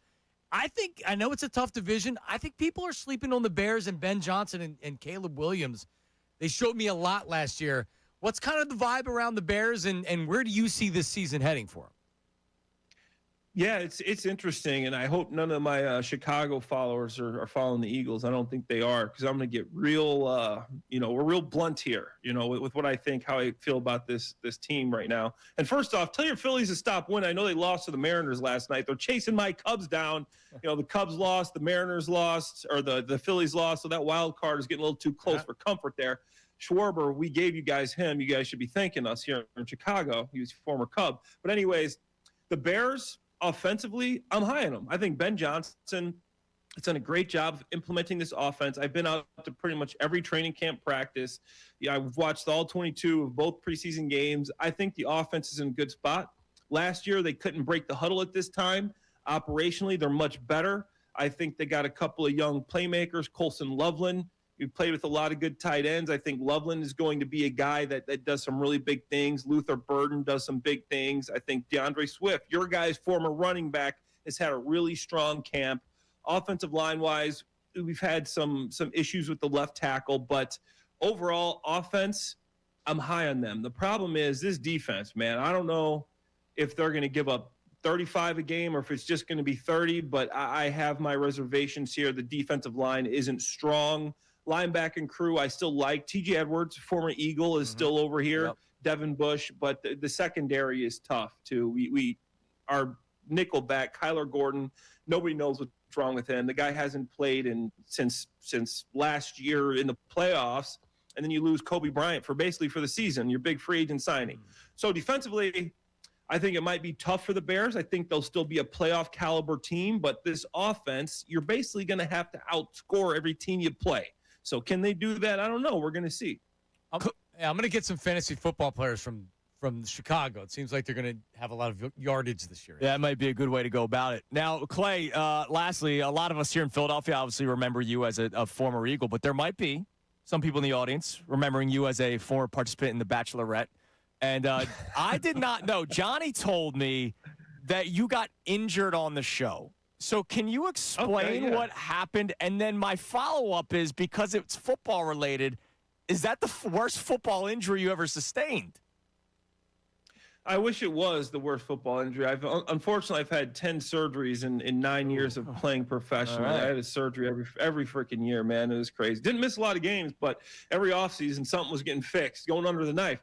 Bachelorette. So the year before The Bachelor, I was on the Saints. Excuse me, the Eagles. No, that was early in my career. I was on the Saints, right? And I played one regular season game, and in that first game, I break my toe. I break my wrist, and I didn't know what was wrong with it, so I tried to play through it. End up breaking my toe. So I broke my toe and my wrist in the same game. I go and I get them both fixed, and the Bachelorette calls me, whatever, you don't have to do any of the casting stuff, we want you to come on. I'm thinking, man, I don't know how many years I have left, maybe this could lead to something. What's the worst that could happen? Not thinking that, the worst could be another freaking surgery. So my wrist never healed up properly, and I find out these jokers, these producers on The Bachelorette, they're having me play a football game against the male model, the beer truck delivery guy, the salesman. I'm out here. I'm like, guys, at first I started playing quarterback. I'm like, I'm not going to run and hit with these guys. Like, this is just dumb. Game's close. Obviously, it's like the old school. You're trying to show off for the girl. I go, all right, let me do something here, man. I don't know if you guys remember my combine numbers. Look it up after this. It's impressive. 40-inch vertical, 30 reps of bench press, 4-5 40, 10-5 broad jump. So I'm like, all right, I'm going to go and do some big things over here. First play that I do anything, I run. I'm breaking tackles, feeling like Gronk does regularly, against NFL players. Stiff arm a guy, not thinking about it, break my wrist in the process. But the thing was never fixed. It was just that injury from the Saints. And as soon as it happened, I'm like, yeah, hey, I broke my wrist. And there was this dramatic thing where she had given me the rose already, and now I have to give the rose back and go and get the surgery. The producers are trying to get me to come back on the season after the surgery and show up as this surprise. But I'm like, man, I'm still trying to play football. I need to rehab my wrist. Like, just come back. She wants you to. It'll be a big surprise. I'm like, ended up not coming back. Where did you play the next year? Did you still get a job? So I end up getting my wrist healthy. And I get a tryout workout with the Bills. You're healthy and in shape. I had 4 teams waiting to work me out. This is before training camp. Healthy and in shape. You're going to sign me. So this is a longer story. When I was rehabbing my wrist, I ended up running into a wall because I was rehabbing it in New York City, and I had a big gash on my side. And I had to decide if I wanted to go to this workout or not. I'm like, I'll get through the workout, and then I'll have time to recover. First half of the workout goes fine. Second half, I run a route I've run a million times. We got Dable, we got Sean McDermott, former Eagles defensive coordinator on the field. I'm the only guy working out. Healthy and in shape, you're going to sign me. Tear my groin in the middle of the workout in Buffalo, and that is how my NFL career ended, all stemming back to a wrist injury from The Bachelor that put me in New York trying to rehab a wrist. So, yeah, that was all she wrote. There you go. Next time you dream about being on The Bachelor, don't do it. Yeah. You could end your professional career like Clay. So follow Clay on social medias. It's Clay Harbor 82, and that's across everything, Instagram and everything else. Yeah, man, you did a great job post-retirement. We love having you on. Hell yeah, man. So we hope to have it again soon. Yeah, appreciate it, guys. Yeah, anytime. Love talking Eagles. Week 3, Birds, Bears. Week 3. All right. Let's do it before. Yeah. Let's do a little preview. Sign me up right now. We'll do a little preview. All right, booked. Thanks, Clay. Booked. Appreciate it, guys. buddy. Appreciate it. All right, coming up next, we talked a little bit about Jalen Hurts. Well, the co-founder of Club Hurts, Sean Brace, is scheduled to come in studio because Jalen Hurts last night, 2 more interceptions, 13 total in training camp. It's almost as many he's had in the last 4 years. That's the funny thing that makes me chuckle. Now, I sounded the alarm. We need a statement from Club Hurts. All right? That's coming up next. Petrilli's here to do it as well. It is Marks and Salciunas, 97.5.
right now.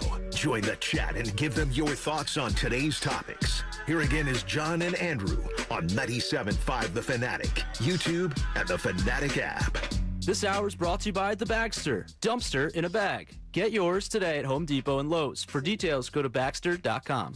All right, we're back, Marks and Salciunas, and our Twitter poll, or really it's a question today. It's standing strong with the support of Dr. Avedon Appel of Iron Mountain Men's Health. We simply asked, what is the coolest show in the history of 97.5 The Fanatic? What is your favorite show? What's the best show? Well, our man Eric DeLash, there's the DeLash brothers that are big listeners at the station. We appreciate them. Hi, Eric sent in 4.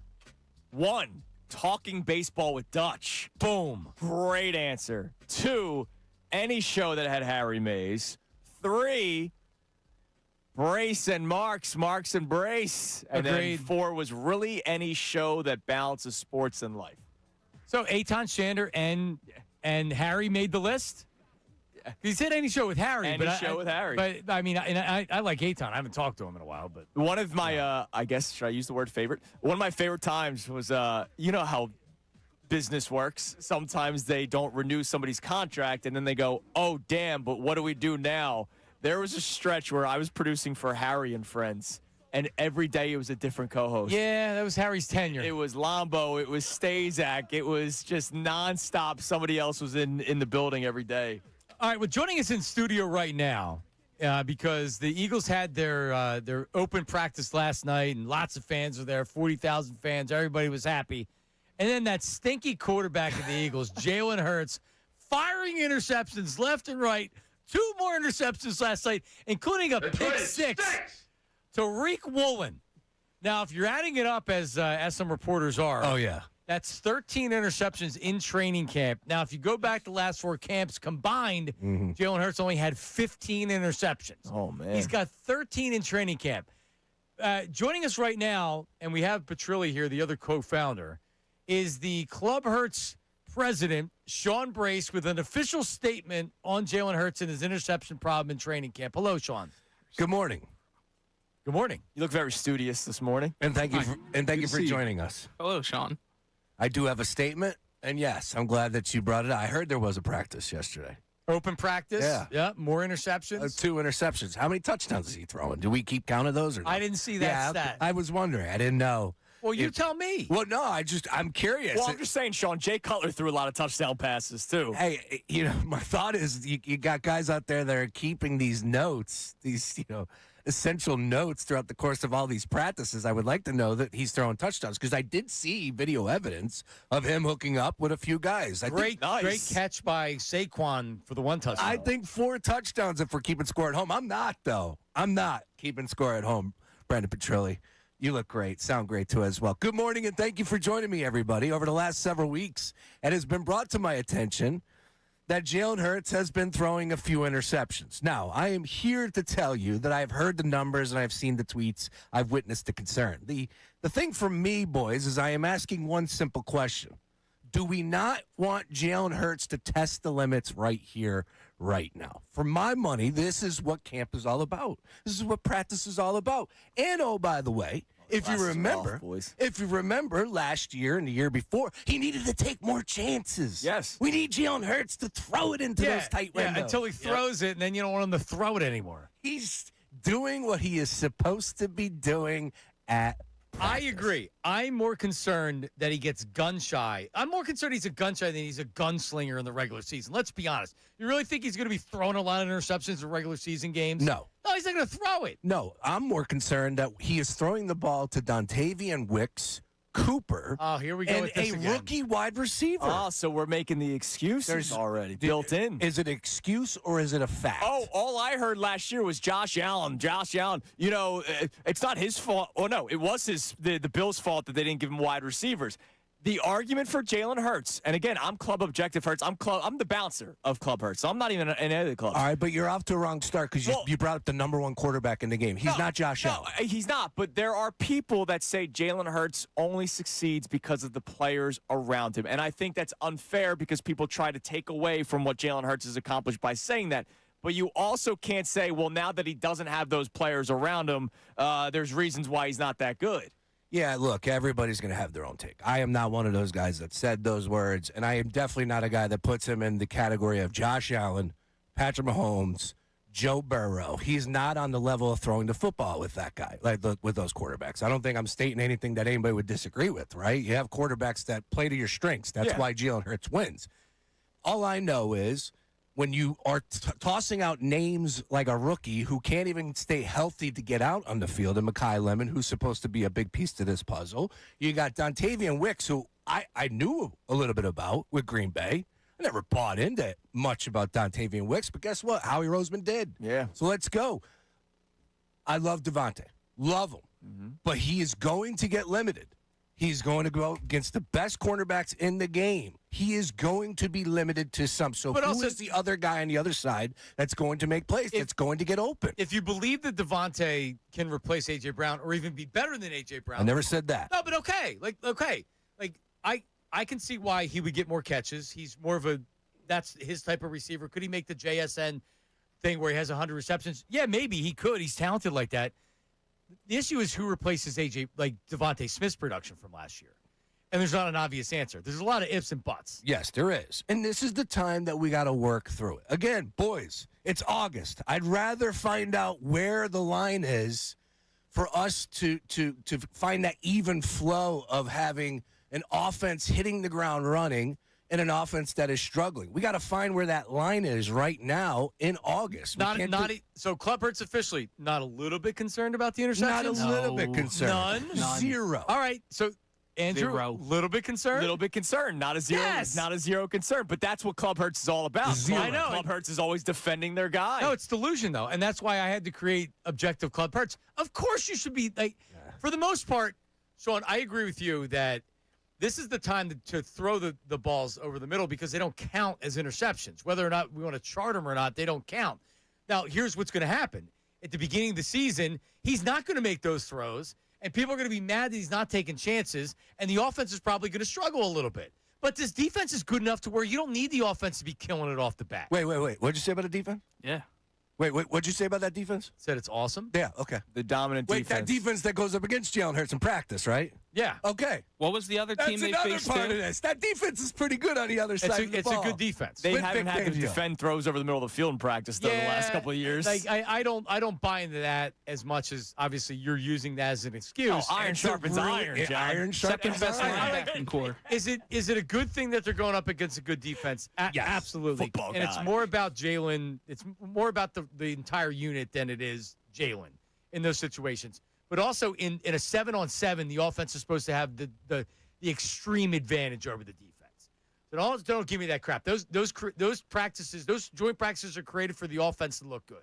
And they look good at times last night. 7-on-7, you're right. This offense, I think, is a legitimate question if there's enough firepower to compete with the Rams and some of the other teams. But we don't need to answer that question in week 1, though. But they may not need to be because their defense is so much better than some of these teams. You got to win the game. The Eagles have won not because they have a top-heavy offense. The Eagles have won because they have a good team with a great defense and things like that.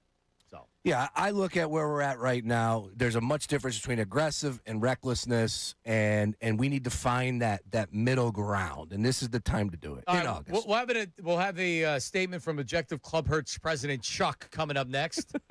You're coming up with Ray Dunne. Are you firing on Jalen Hurts today? Interceptions? Apparently, the sky is falling for Eagles fans out there. 45,000 at the open practice. He threw 2 interceptions. The one was ugly. I won't deny that. Tariq Woolen on the outside. I don't know what he was looking at. 13 interceptions in training camp. But how many touchdowns, though? You'd figure that out. Real quick. But I don't care about that. Total passing touchdowns this year. Over, under. Some books have 21.5. Some have 22.5. Are you taking it? Yeah, of course. It better be over. Yeah, it's got to be over. That's it? That's it. Well, he doesn't throw the ball. Wheel routes, baby. Wheel routes. All right, Sean, thank you very much. He's coming up next with Ray Dunne. Coming up next, everything that we missed, some phone calls and some other stuff. And we pay tribute to Dolly Parton as well. Don't go anywhere. All right, let's talk about that. Let's talk about Calci. All right. Who takes home the Natty while on Kalshi, America's #1 prediction market platform. They let you trade those predictions in a live market. And there's a couple of teams that I'm keeping an eye on to make the college football playoff, just to be a qualifier, right? It doesn't mean that they're winning a game. It doesn't mean that they're winning the national title. It's just getting to the college football playoffs. I believe LSU can be one of those teams that makes the college football playoff. They're trading right now around 40%, as is Alabama. I will continue to ride what I've been saying to you guys over this course of this week, that Alabama has a better, cleaner year this year, considering what they dealt with last year. But you can also make predictions on games, and my Owls will be taking on the Knits in a couple of weeks. Temple, just a 16% chance of pulling that one off. I bet you that goes up before the game starts. Temple, 16% chance, $100 trade will pay out $147. On Kalshi, you're trading against peers in a live market, meaning there's no house. And as the probability changes, you can buy in and out of your position, trade the draft pick, the game, and more on Kalshi. Just download the Kalshi app and use code Fanatic to get $20 when you trade $20. Kalshi, Kalshi. You got to be 18 plus. Restrictions and eligibility requirements apply. Event contract trading involves risk and may not be suitable for all investors. Kalshi products are not available in all jurisdictions. Prices, values, and available markets may differ from those mentioned. For more information, see kalshi.com/regulatory.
Goes the right place to get your morning Phillies sports fix. Now more Marks and Salciunas on 97.5 The Fanatic and the Fanatic app. All right, we're back. Marks and Salciunas. Everything that we didn't get to in today's show is coming up next, but let's get the co-founder and president of Objective Club Hertz. His name is Chuck from New York. Chuck, how are you, buddy? I'm from Lower Merion. I'm in New York. Originally from Lower Merion, now in upstate New York. What's up, Chuck? I'm not in upstate New York Westchester either. County? Yes, I'm like 30 minutes north of the city. All right, so listen, I hang on a second. Just do say Westchester County. Whatever. I got you. Go ahead. I actually live in Hastings-on-Hudson, which is an annoying name, but I love the new show. Really great job. I love Sean and Brace. I mean, I love Sean. I love, Brace and Dunne, too. Great stuff. Switching over to my objective opinion on Jalen Hurts. Yeah. I think the key word is unenthused. I haven't, other than just like the regular, the one-liners he'll throw out. I'm learning a new offense. They say he's learning 13. What is it? 13 or 15 interceptions? 13. 13 interceptions. I maybe read 2 or 3 practices where he impressed. And I say that's, again, unenthused is the key term there. But I do have to say objectively that I think our defense is really, really strong. And I think you're throwing against 2 all-pro cornerbacks. And, hopefully Reek Woolen is what we definitely, paid $11, $13 million for CB2. Yep. So, I mean, I can't sit there and say where I'm concerned is this. If we can remember Kellen Moore's year, where in even week 1 against Green Bay, he threw that interception in the end zone because he threw across his body, I believe, if I can remember correctly. And that was just, them trying to implement Kellen Moore's offense. And we've heard the stories until he couldn't really do it. And then they had to go to the ground. And I'm just worried, and, Sean Mannion's offense is obviously very ground-oriented, but are we going to get somewhere where he's trying all these things in camp, and then we get to a game situation, and then you said he's going to be trigger shy. Yeah, and I mean, Chuck, honestly, man, and appreciate it. Good to hear from you. If Jalen Hurts doesn't improve on his play last year, the Eagles will not be in the Super Bowl. Period. Correct. He needs to be a better quarterback. We know the defense is great. We know that Jalen's a winner. I say with Jalen Hurts, let's go. Clay Harbor talked about it. Being a quarterback in Philadelphia, it's a different beast than probably anything in sports. Yeah. Maybe the Mets and the Yankees in baseball, but as far as a pressure cooker, and he gets it from outside the city too. Everybody, absolutely. He has the faction of people, even if they don't believe it, they play it up on TV. They're the anti-Jalen Hurts guy. Well, and in fairness to Jalen, because again, I'm on the fence here. When he talks about Chuck, our caller, saying, "Hey, I heard more about his bad practices than his good practices," there's a reason why.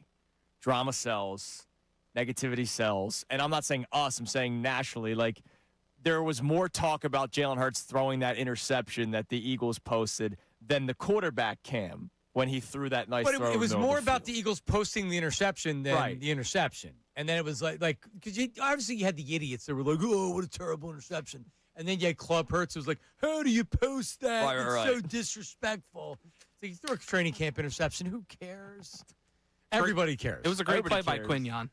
Yeah, exactly right. Yeah, and Hollywood Brown didn't finish his route, and that's not talked about because that's not as sexy as Jalen Hurts throwing a pick over the middle of the field. All right, everything we didn't get to today. Let's start in a spot where I didn't think we would be yesterday, which is R.I.P. Dolly Parton. Yeah, man. What do you when I say, because even me, and I'm almost 50, the only thing I remember from Dolly Parton was her being she was on she's a country star and she had big boobs. Yeah. And she was and she was very funny with it. She was very funny, very talented. But I don't remember any of her movies. Yeah, no, I was more. I knew Dolly Parton from her cameos, in shows when she would appear. I mean, she's a superstar, right? She would be the all queen over of the country, place. a true superstar. But I will add this to her resume. I was at a mini family reunion party. I have a lot of family in the Baltimore area last year, and it was like a crab day. Mm-hmm.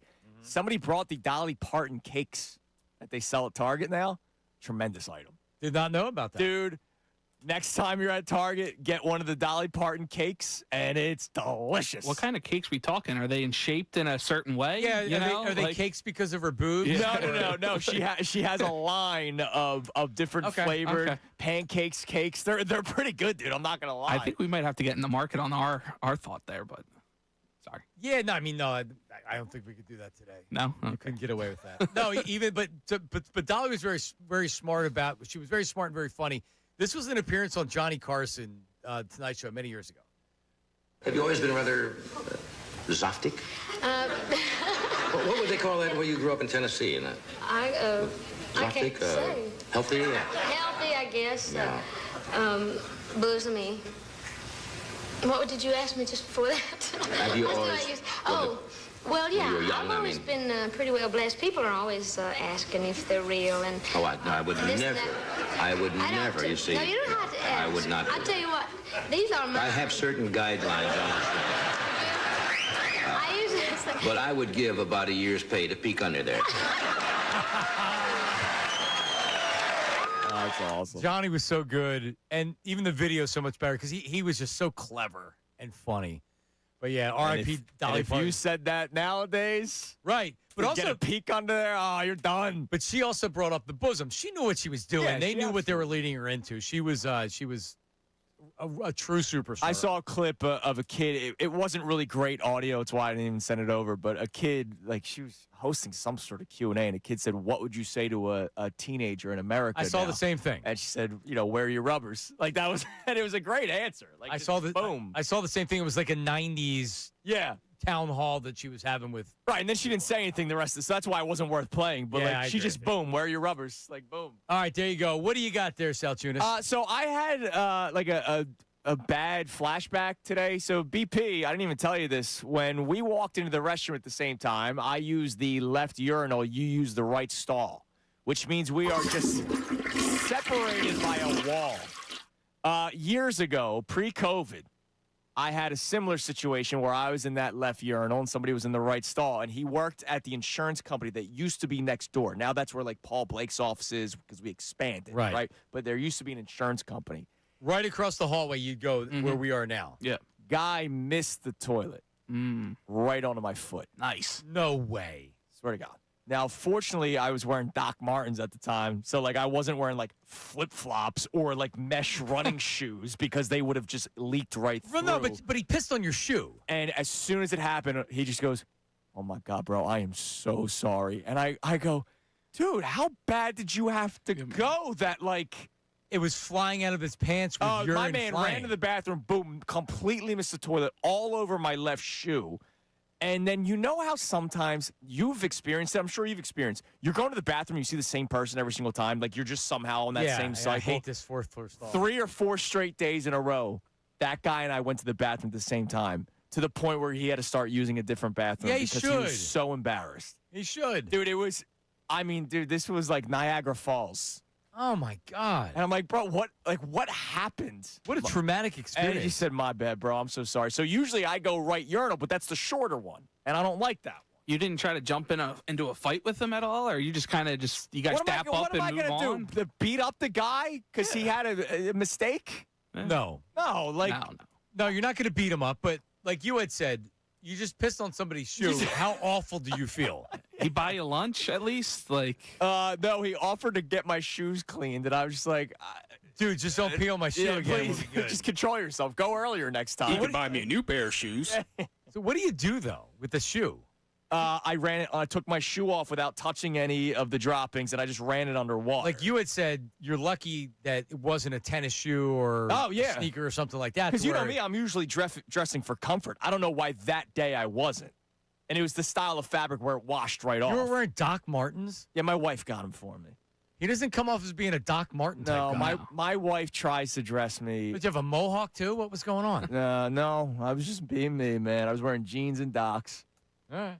Yeah. I mean, I probably had Doc Martens in my life, but do I come off as a Doc Marten type guy? No, you don't. Neither do I. Lastly, there's a show that's going to be coming out next month that I'm very excited for. Yeah. It's called Brothers. It's on Apple TV. It's Woody Harrelson and Matthew McConaughey. Of course, we know them as the duo of True Detective. Yeah. How great it was. the show is about how their friendship. It's through their career. It's like it's a mockumentary. It's like so through is the this lives on of their career. is this on a streaming service? It's on Apple TV. Okay. It's a comedy, and Woody Harrelson's the hippy dippy guy. He goes to the Texas, country household of Matthew McConaughey because he needed to get away for a little bit. And then one of their moms said, "You guys might actually be brothers." Is that the trailer? That's part of it. Yeah. So it's a comedy. Yeah, and they try to figure out if they're actually related or not. That's really interesting because when you think of the duo, you think of True Detective. Right, where they were incredible in that show. Yeah, I didn't like the end. I don't know. I love that show. It was a great season, especially because the second season was so bad. Oh, everything else was horrible. Yeah, I rewatched it like 2 months ago. True Detective season 1. Good. Yeah, it's fantastic. It's creepy, man. No, but it's really good. We're in a good stretch of TV right now because Always Sunny season 18 dropped already. Ted Lasso season 4 dropped. I saw that. Tires. I didn't watch it, but I saw that. Tires season 3 dropped. I was binging that last night because you're still allowed to have comedy without everybody crying over it. We're in a good era of time of TV right now. I found a new show last night. I was watching it on YouTube. It's called Police 24/7. It's on the CW. Yes. And because I'd never heard of it before, I had this library of hours that I can watch. Seriously, it's good. You're the best, man. It is. It's good. So I had the Phillies on the TV, and they were annoying me. I was doing dishes, so I had the cop show on my AirPods, and I was watching it on my phone.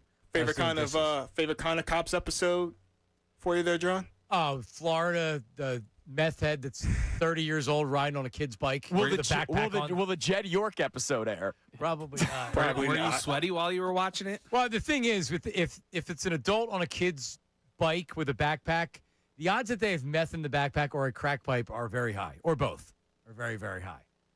There you go. So that's what I typically enjoy. But the newer ones are cool because everybody's got a body cam. So now you have these different angles that they use. So it's just not the cameraman. You have all the body cam footage as well. It's very interesting. Coming up next is Brace and Dunne. Oh, boy. Sean's going to be whining from the start of the show about Club Hurts and the interceptions. Can't wait to listen to that. We're back tomorrow. Everybody have a good one. See you.